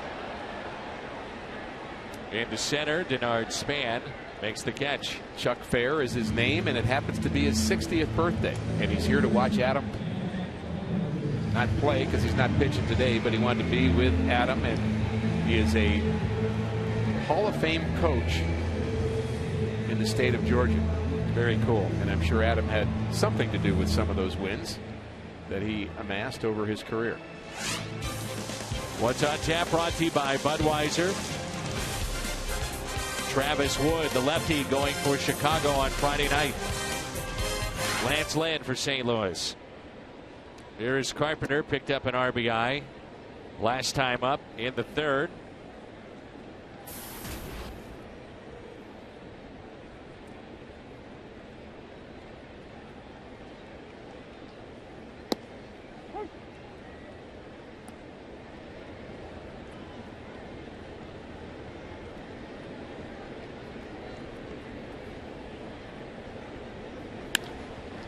Carpenter on the ground to second.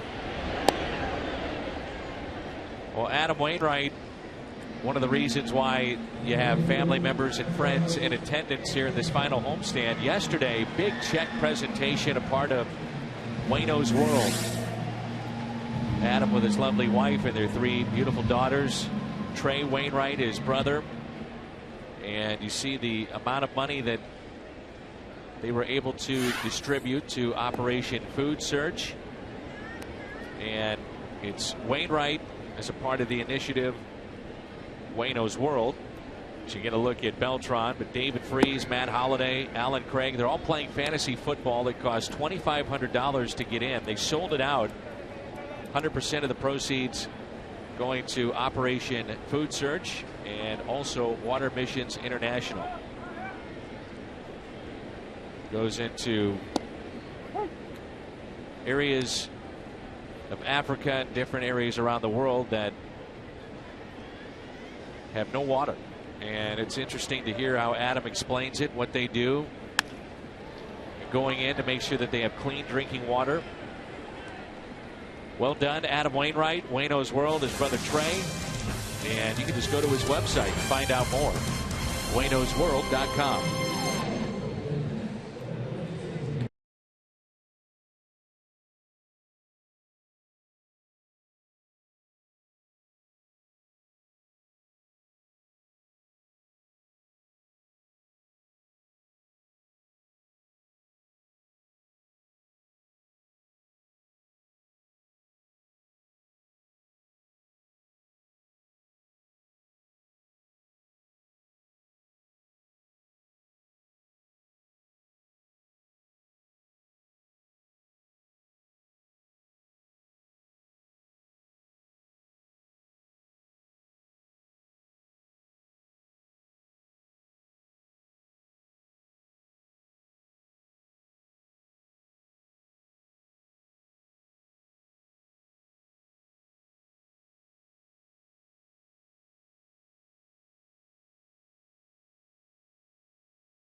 Stadium. We turn to the Head & Shoulders whiff package for Shelby Miller today. Well, Shelby did not get any strikeouts in the early going, but has gotten a couple of last 2 innings. Been a strikeout an inning guy. Starting to get that strikeout pitch down pat, hitting corners. There he gets Ryan Zimmerman looking.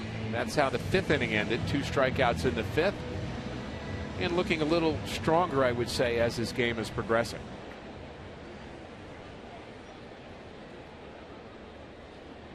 Big inning here. You have Worth, Harper, and Desmond. And a base hit into right. Leadoff hit by Jason Worth. Keith Champion, many of the scouts in attendance. And we've had roughly, I would say, 15 to 20 at about every game. When we had the Cincinnati series against the Cardinals 3 to 4 weeks ago, there was over 30 one of those games. They all have stopwatches and sunglasses and some ways to keep notes. And they all have the expertise to see things that the average, even baseball fan and person that's played the game doesn't look for. I mean, they're looking for an edge. Here is Harper. And Harper hits a fly ball out to left. Holiday backing up. Makes the catch. Worth back to the bag at first. One of those scouts down there was Bob Gebhardt, who's working for Walt Jocketty and the Cincinnati Reds. Those two go back a long ways. Days in Colorado and then here in St. Louis. There's only a little more than a dozen scouts that would be called advanced scouts now that spend all of their time going ahead of where their team is going to be playing, so they can, I recognize a couple of them in that photo there, but their job is to kind of get some trends of what's happening right now. Who's late on the fastball? How does Shelby Miller attack a hitter? What does he like to throw changeups early in the count or late in the count? And yes, you can get some of those things off of a website somewhere with all the detailed numbers, but there's things that you see, the nuances that you see by being there, and those advanced scouts believe that that's an edge that they provide for their team. Ian Desmond showing bunt, looks at a strike.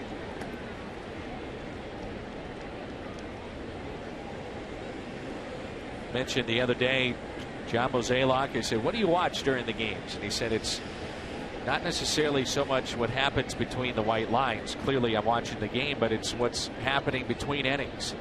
Relationships between players, reactions after plays. And this could be 2.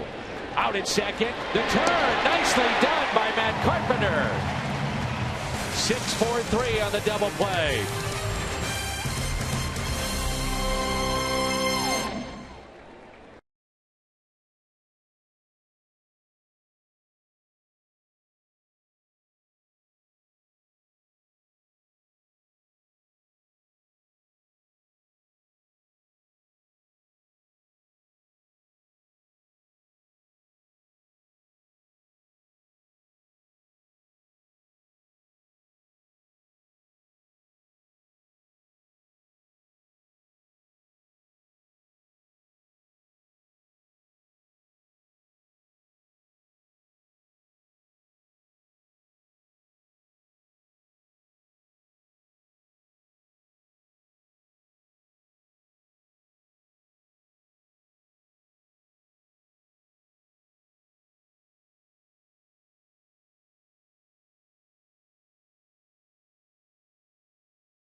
game to break up a no-hitter. 56% say no. And I believe Denard Span voted a few times. I saw him in between innings. He went in. I think that's where the 44% vote comes from. You know, going back to what we were talking about with John Mozeliak, and guy's got some Joe Kelly moves going on there. But, you know, John essentially said, I'm trying to find the things that I can't see on TV. So you can gather all the tape you want and all the video you want, but having true baseball people watching the game, guys that have played this game or been around it a long time, watching the trends, that is a big part of the equation. Well, statistics, video are information, but the information has to be processed. You know, it's the way I feel about the sabermetric stuff in general. I'm not against it, and I'm not against the video, but it has to be processed and then assimilated and then taught by the right people appropriately. So if we view it as information, that's a good thing. But again, those scouts, I think, in my mind, are worth their weight in gold, because I had a very long conversation with one of those gentlemen in that picture there who says he likes to be incognito in every city that he goes to, and he doesn't announce where he's going to be, and he doesn't want people to really even know that he's there, because he's just looking for reactions, attitudes, heart, things that he thinks that he can exploit. And he's been with the Yankees for a number of years. He was a former pitcher, and he just believes that, and it's been verified by his clubs that he's worked for, that the information that he gets to them is critical to their success. So as John Mozeliak says, I can't see everything watching TV, nor can you pick up everything watching multiple clips over and over on your iPad.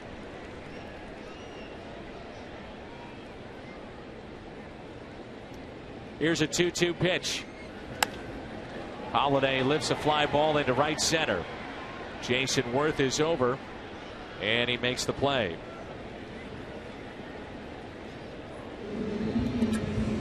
Brings in Matt Adams.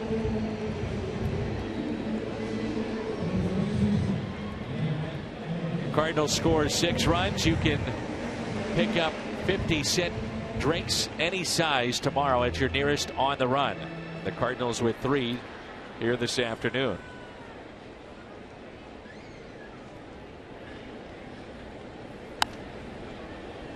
Pitch is fouled out of play.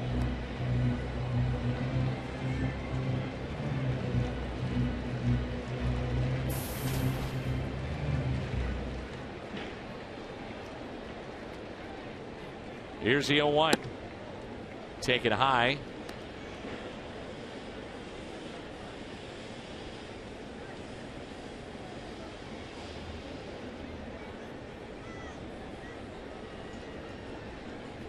Here's a 1-1. Good pitch. The cutter in on the hands of Matt Adams.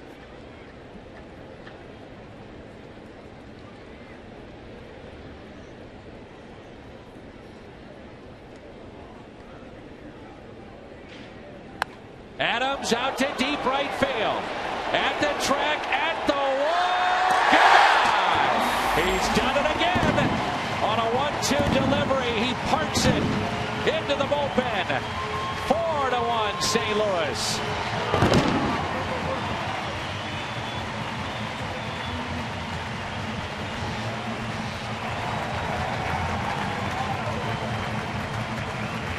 How could you possibly sit this guy right now? Well, you can't, especially the 6th inning or later. Good point. His home run potential, once you get to the 6th, is extraordinary. And it happens again here in the 6th. 2 hits on the afternoon for Adams, and that was another big fly. Number 17. Zimmerman makes the play. How about that? 17 home runs, 2 runs scored today, and 51 RBIs. About ready to say the 3-1 lead just didn't feel very big to me. That helps.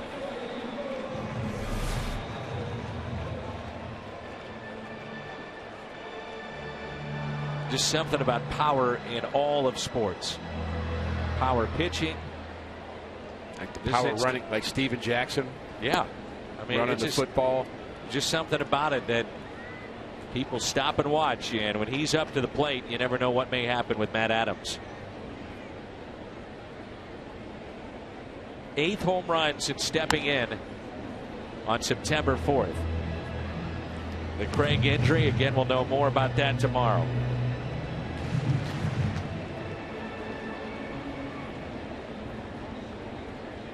What's fun is when you combine power with good hand-eye coordination in baseball.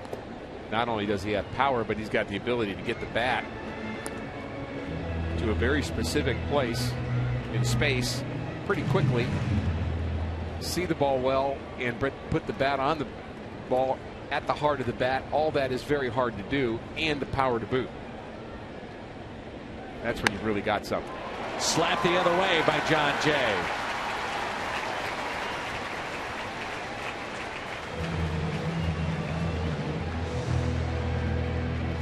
Jay is 2 for 3. The Cardinals are to Jordan Zimmerman what the Pittsburgh Pirates are to Jake Westbrook. Nemesis. Good at bat for Jay. His second hit. 11-game hitting streak intact now for him.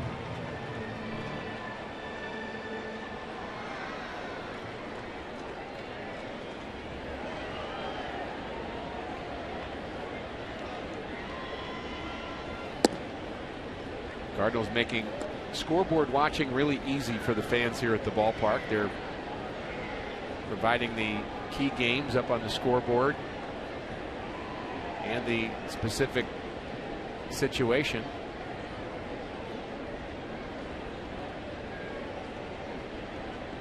Until the ads come up. Right on cue. The scores had been up there for a good 5 minutes.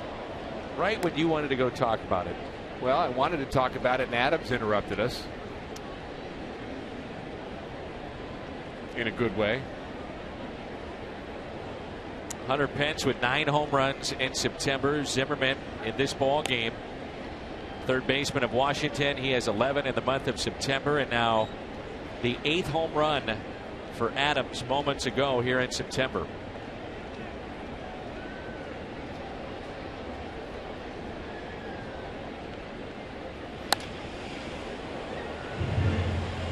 Freeze has been just a little bit late on some of these pitches here today. He's grounded into a double play and also struck out swinging back in the 4th.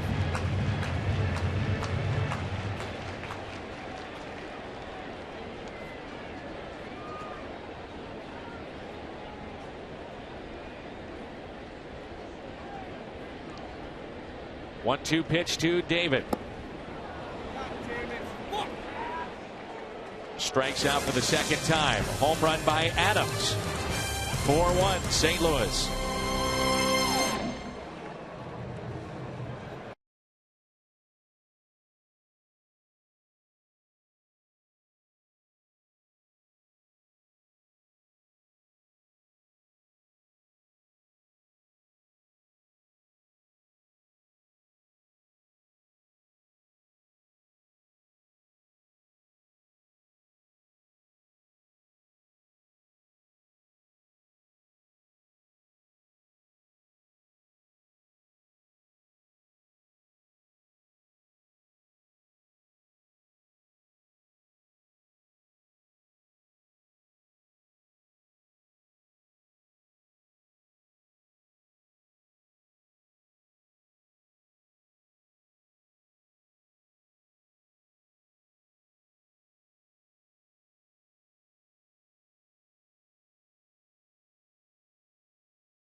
least in terms of what the Cardinals are dealing with and trying to win this division. Eliminates them from winning the division, and it eliminates the Cardinals being a second wild card ultimately if the Cardinals can win today.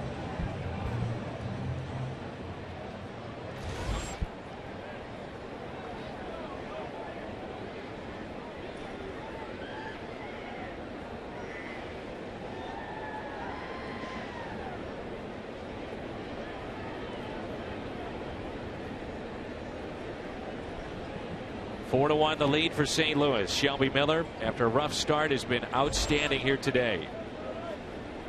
LaRoche looks at a ball. Underway here in the 7th inning. LaRoche, Ramos, Lombardozzi. Only 81 pitches, considering the fact that he had 20 plus in the first inning. He's been awfully efficient since that time. He really has. You could have envisioned him maybe going 6 innings if he was lucky at the time, but he has just really been in shutdown mode the last 3 innings especially. And Rick, with that loss, you're talking about the Reds having to sweep the Pirates to get home field advantage for the wild card play-in game, if those two would match up.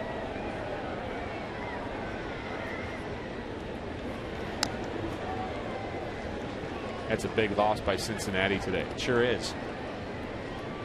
I would say statistically it's a big loss, but I would say emotionally it is too. The Reds are 1-5-1 in their last 7 series against teams that are sub 500. That's hard to imagine. That's too good of a team to have that. Change up that's taken low. You can't pinch run Billy Hamilton every inning.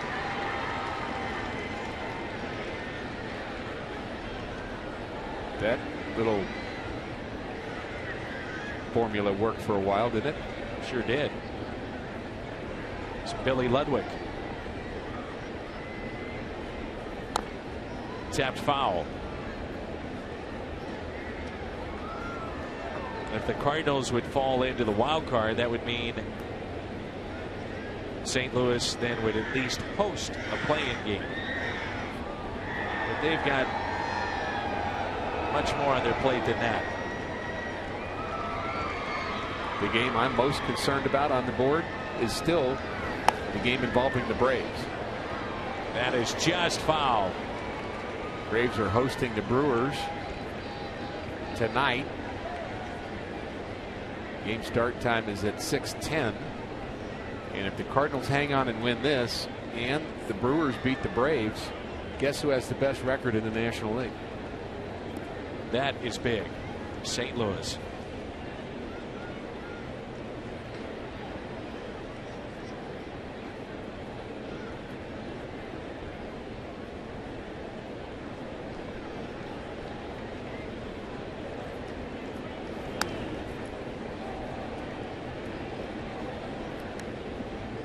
I know the best part of that, Dan, it takes all the guesswork out for Cardinal fans who want to come to playoff games but aren't sure yet what days they're going to be.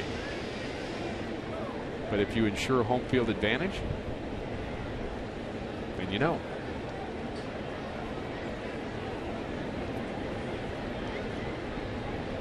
The 3-2 pitch.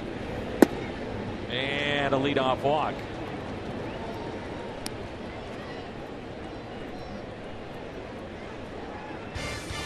Eight days until the opening night for the St. Louis Blues.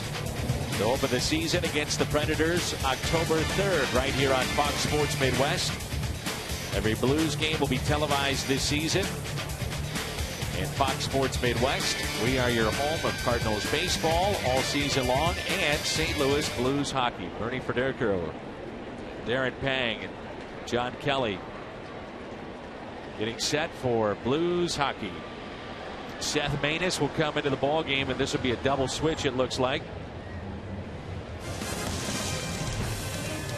And we'll step aside. St. Louis on top 4-1 here in the 7th.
Shelby Miller out of the ball game.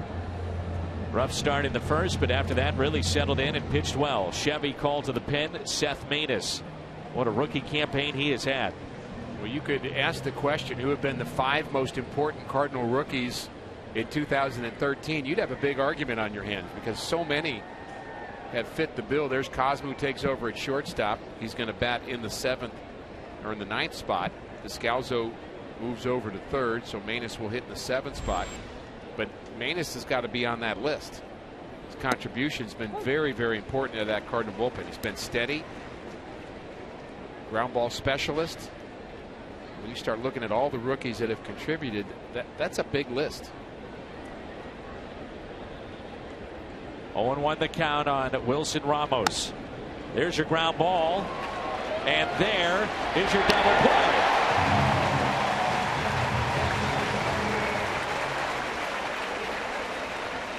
You know, it's not that easy. Not supposed to be. You don't just go out there and dial up double play and say, here, hit this ball on the ground. I mean, the batter has something saying it, doesn't he? But it's unbelievable. Just keep beating the ball into the ground, and Descalzo with a quick turn to Carpenter, who has a quick turn of his own. Wow. Top 5 Cardinal rookies this year. Dan, go. Miller. Rosenthal. Segrist. Maness. Martinez. Adams. Cosmo. Lyons. Unreal. 4-1.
Had a big day, 2 for 3, couple of runs scored, home run and a double.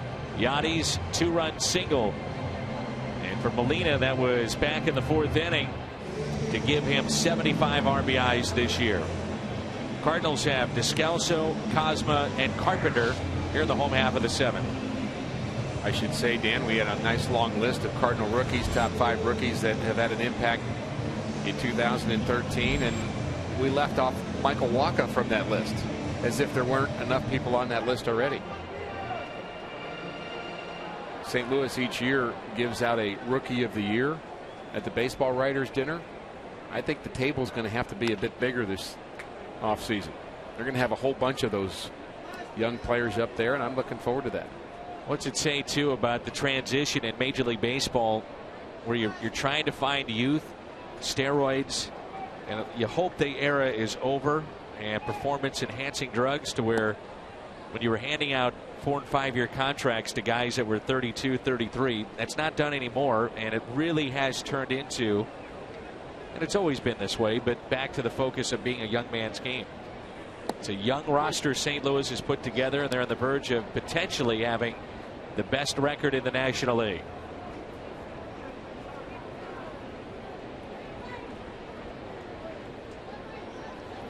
Descalso hits a ground ball, backhanded by LaRoche, steps on the bag, and there's one away.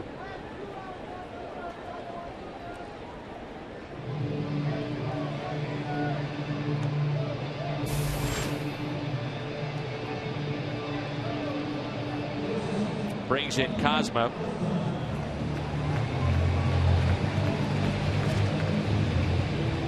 I heard some fans barking about the play that ended the no-hitter last night, that Pete Cosma should have come up with that play. And I'm thinking to myself, if he comes up with that play, that goes down as one of the all-time great plays to save a no-hitter. And who knows, if it's not deflected by Waka, potentially Cosma makes the play, and we're talking about history today. Yeah, Pete Cosma did everything he could do on that play to make it work. Came in hard, had the barehanded off-balance throw.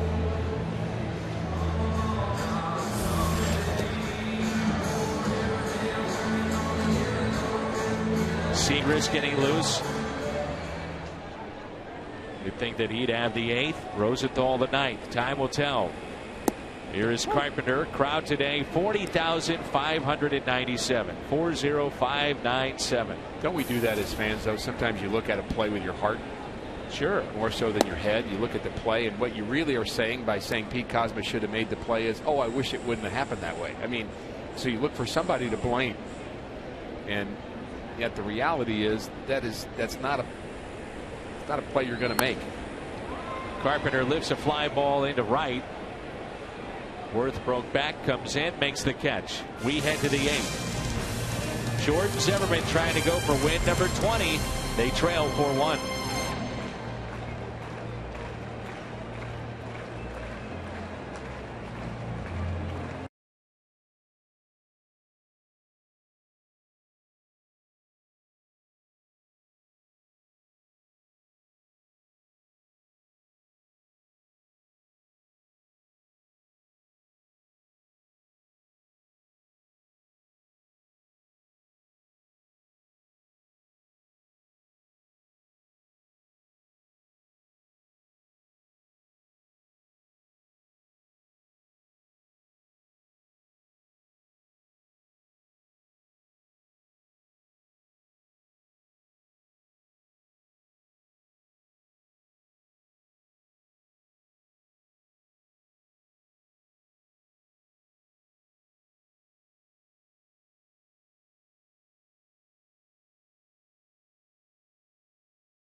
Moved into exclusive company in St. Louis Cardinals history.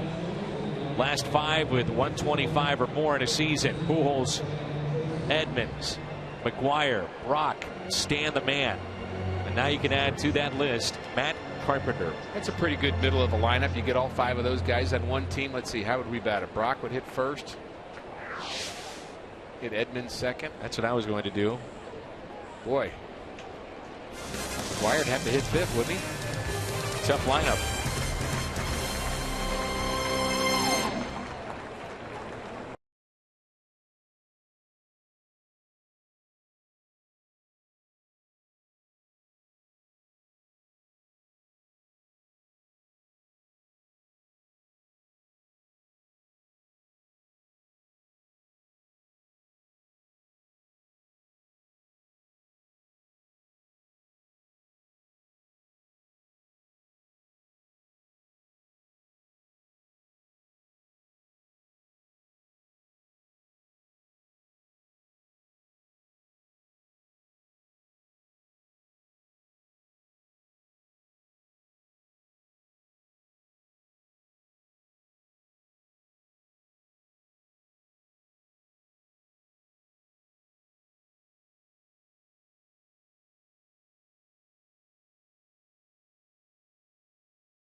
Homer Road, StubHub.com, and earn extra bonus points with StubHub.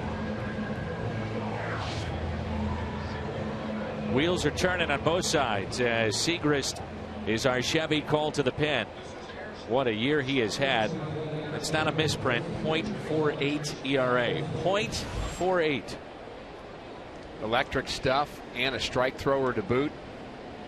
And the situations where we are finding Kevin Siegrist work are getting later in the game and later and later and later. There was a time where he was the first lefty out of the pen, and Randy Choate would have kind of the situational lefties, but Siegrist is not a situational lefty. He's a guy that's capable of getting out right-handers, left-handers, doesn't matter. He's just been overpowering most times.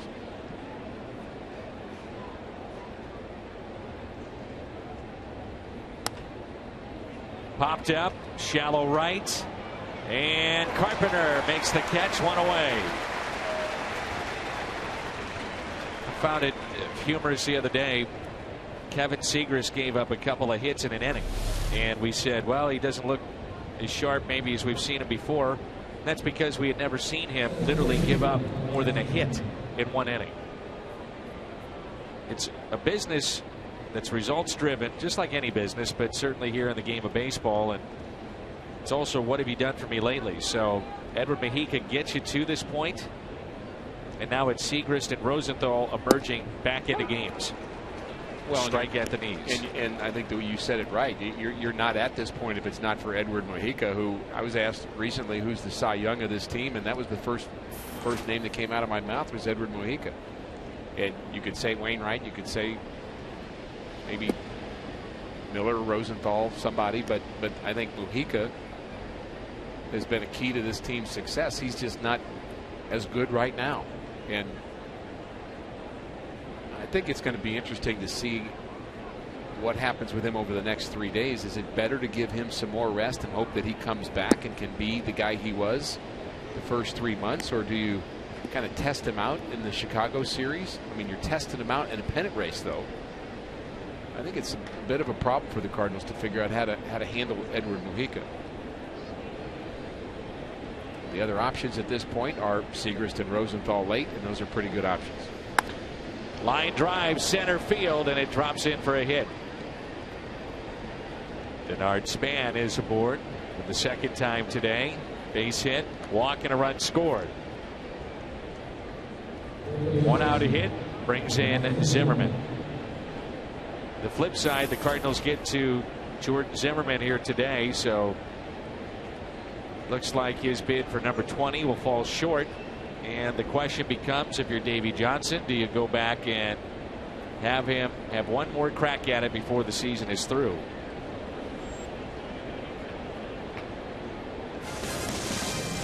Martinez coming in, another flamethrower, when we come back.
A double back in the fourth.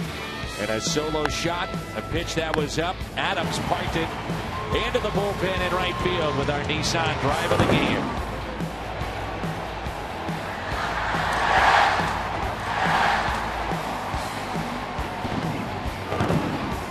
Rick and I during the break were just going through the importance of these rookies.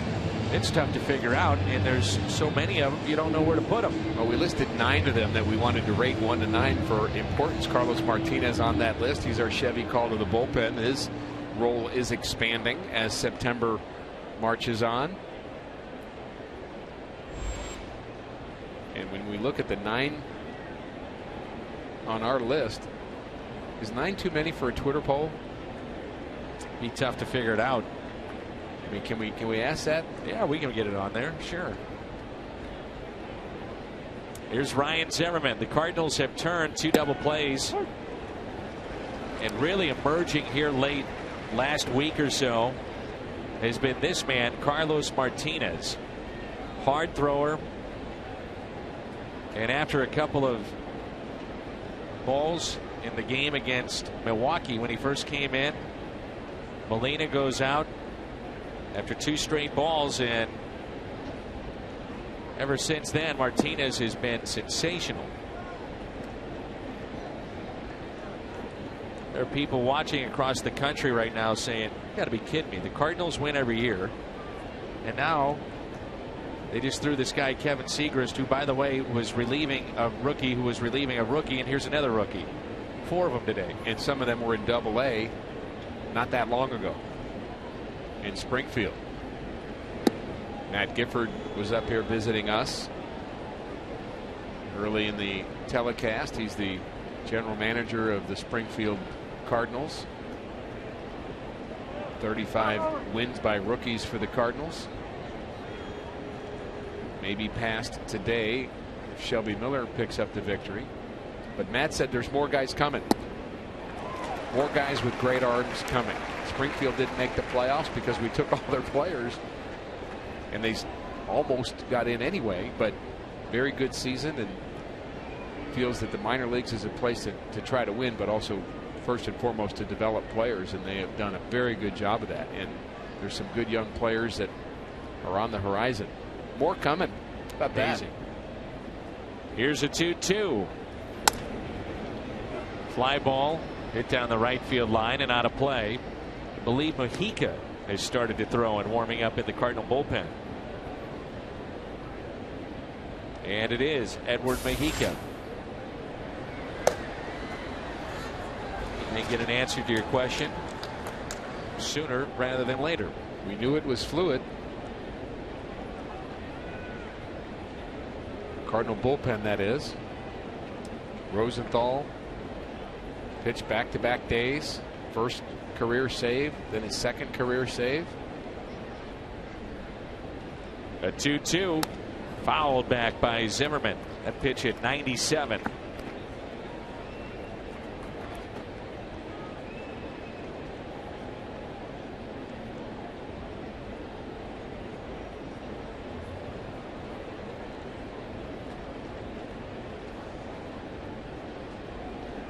You and I disagreed on the #1 pitcher, or #1 Cardinal rookie in terms of impact. And again, we rated 9, and we had a hard time doing it, didn't we? We were back and forth with a couple of them, and how do you put this guy that low? And to go either way on some of the choices. My #1 choice was Shelby Miller.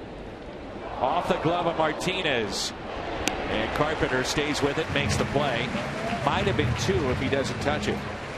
So 1-4-3 on the putout. And your #1 Cardinal rookie in terms of impact?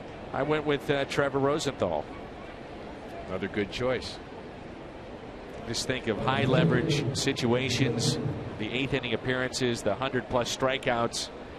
But then you think about how hard it is to find good starters, and yet the Cardinals can look towards their rookie Shelby Miller and Michael Wacha. He didn't make the top 5. Nah, he's got to show us something. Well, he gave up a hit. Right. Here's Jason Worth with 2 outs and a runner at second base. 99 on the gun. See Yachty point at his front shoulder. Cardinals talk about that's when Martinez gets into trouble. He gets a little rushed, and in doing so, the front shoulder flies open. Pitch takes off. Hitters and pitchers all try to have repeatable moves. At the plate, same swing, know your swing. Pitchers, repeatable deliveries. And if you come out of it a little bit, you rush, you're behind, you come around the ball. All those things lead to a change in release point and then a change in command. And the good pitchers throw the ball exactly the same delivery every time. And experience helps with that.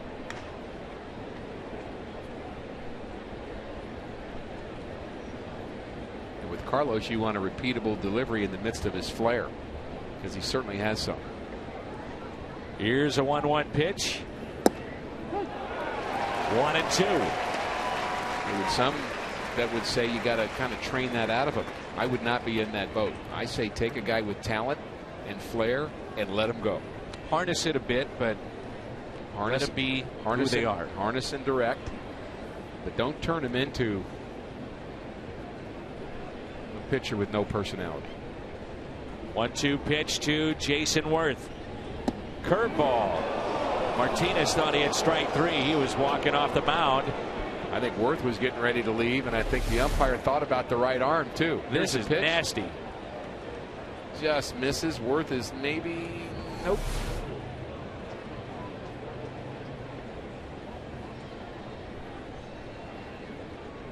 Good call. Here's a 2-2. Martinez to Worth. He got him. Strikeout for Carlos Martinez. Good work by the rookies again out of the pen. 4-1. Cardinals on top.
The sure sign of a good time. Here we go.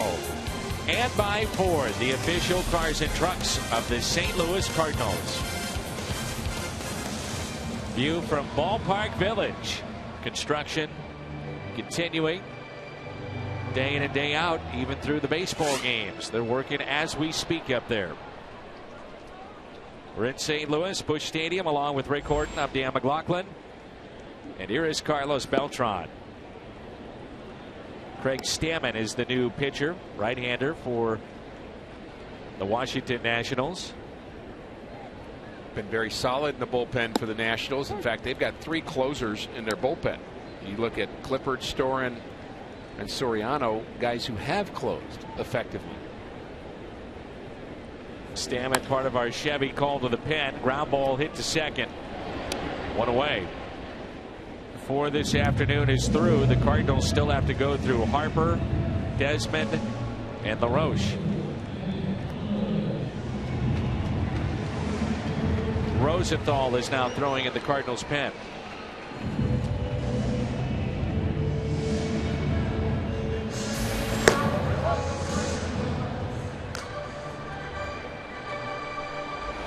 Emerging now, it seems to be, as the Cardinals' closer. So Mujica perhaps backing up Carlos Martinez in the 8th.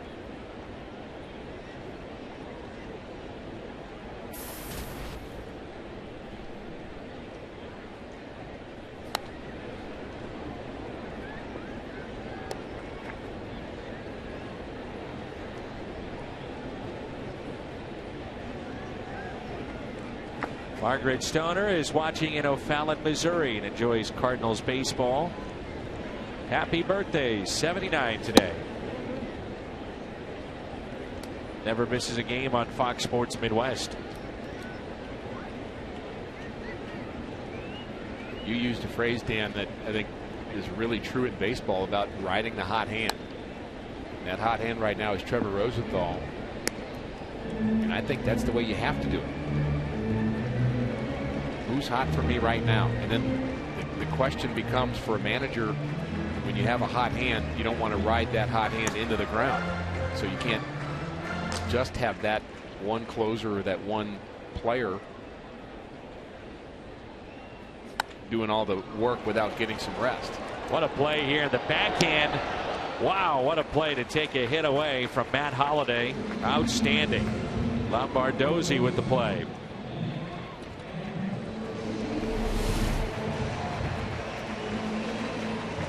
Going to his left.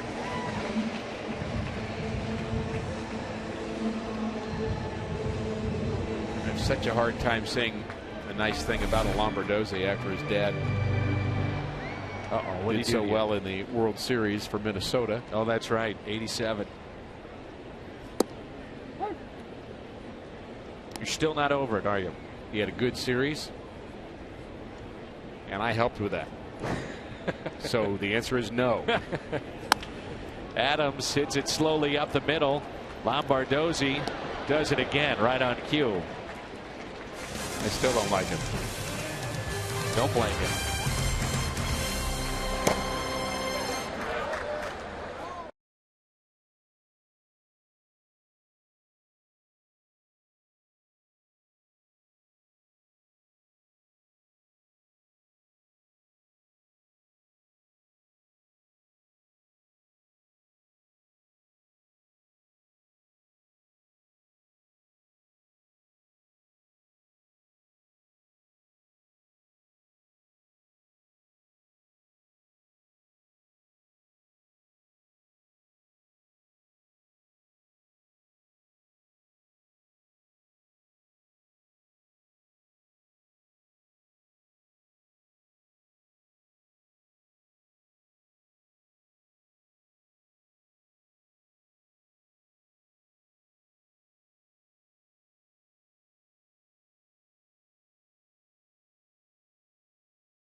Lewis, don't forget, coming up after the game on the post-game edition of Missouri Lottery Cardinals Live, Pat Paris and Al Raboski are at Lumiere Place. Big City stays on a big-time roll. They'll break down his day. Our number 4 moment on the countdown of the top moments of 2013, plus Mike Matheny's post-game comments as well.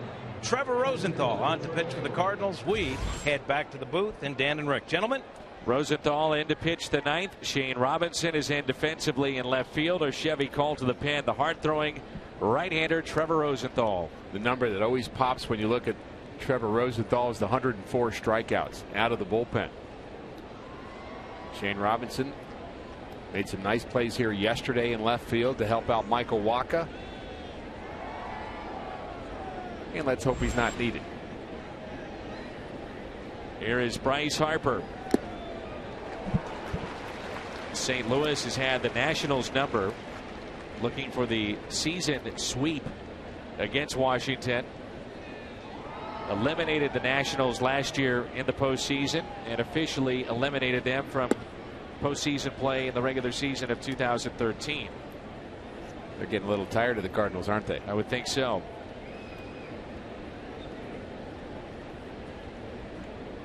One ball, one strike. Harper is swinging a miss and a changeup. That's the thing about Rosenthal. He's pumping 99 to 100. And then, oh, by the way, he'll mix in a changeup. That's why Wacha was so good yesterday.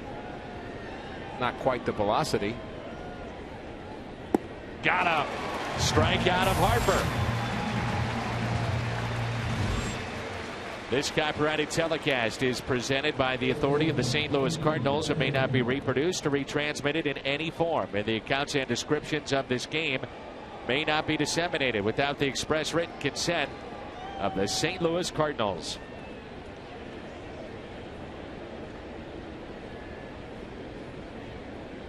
Rosenthal trying to pick up his third save.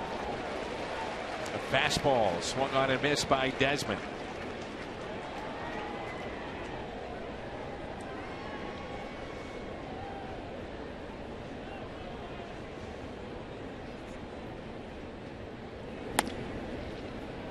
Backhanded by Kozma. Tough play. The stretch by Adams for out number 2.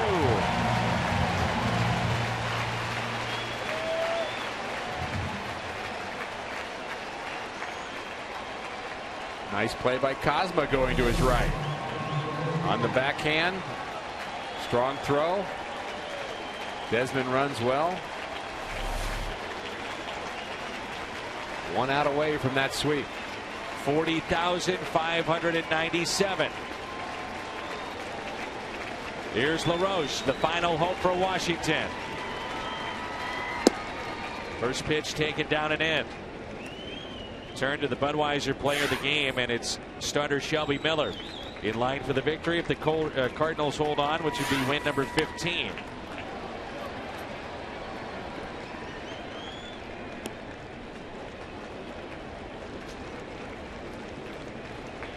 Gotta love it. This team is playing so well right now here down the stretch. All about timing, isn't it? Sure is. 1-1. Now make it 1-2. The Cardinals a strike away from win number 94.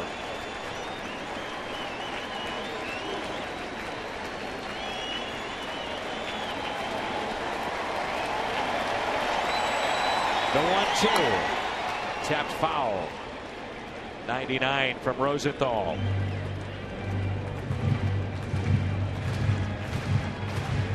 LaRoche has a base hit into right, a walk, and also flied out to center.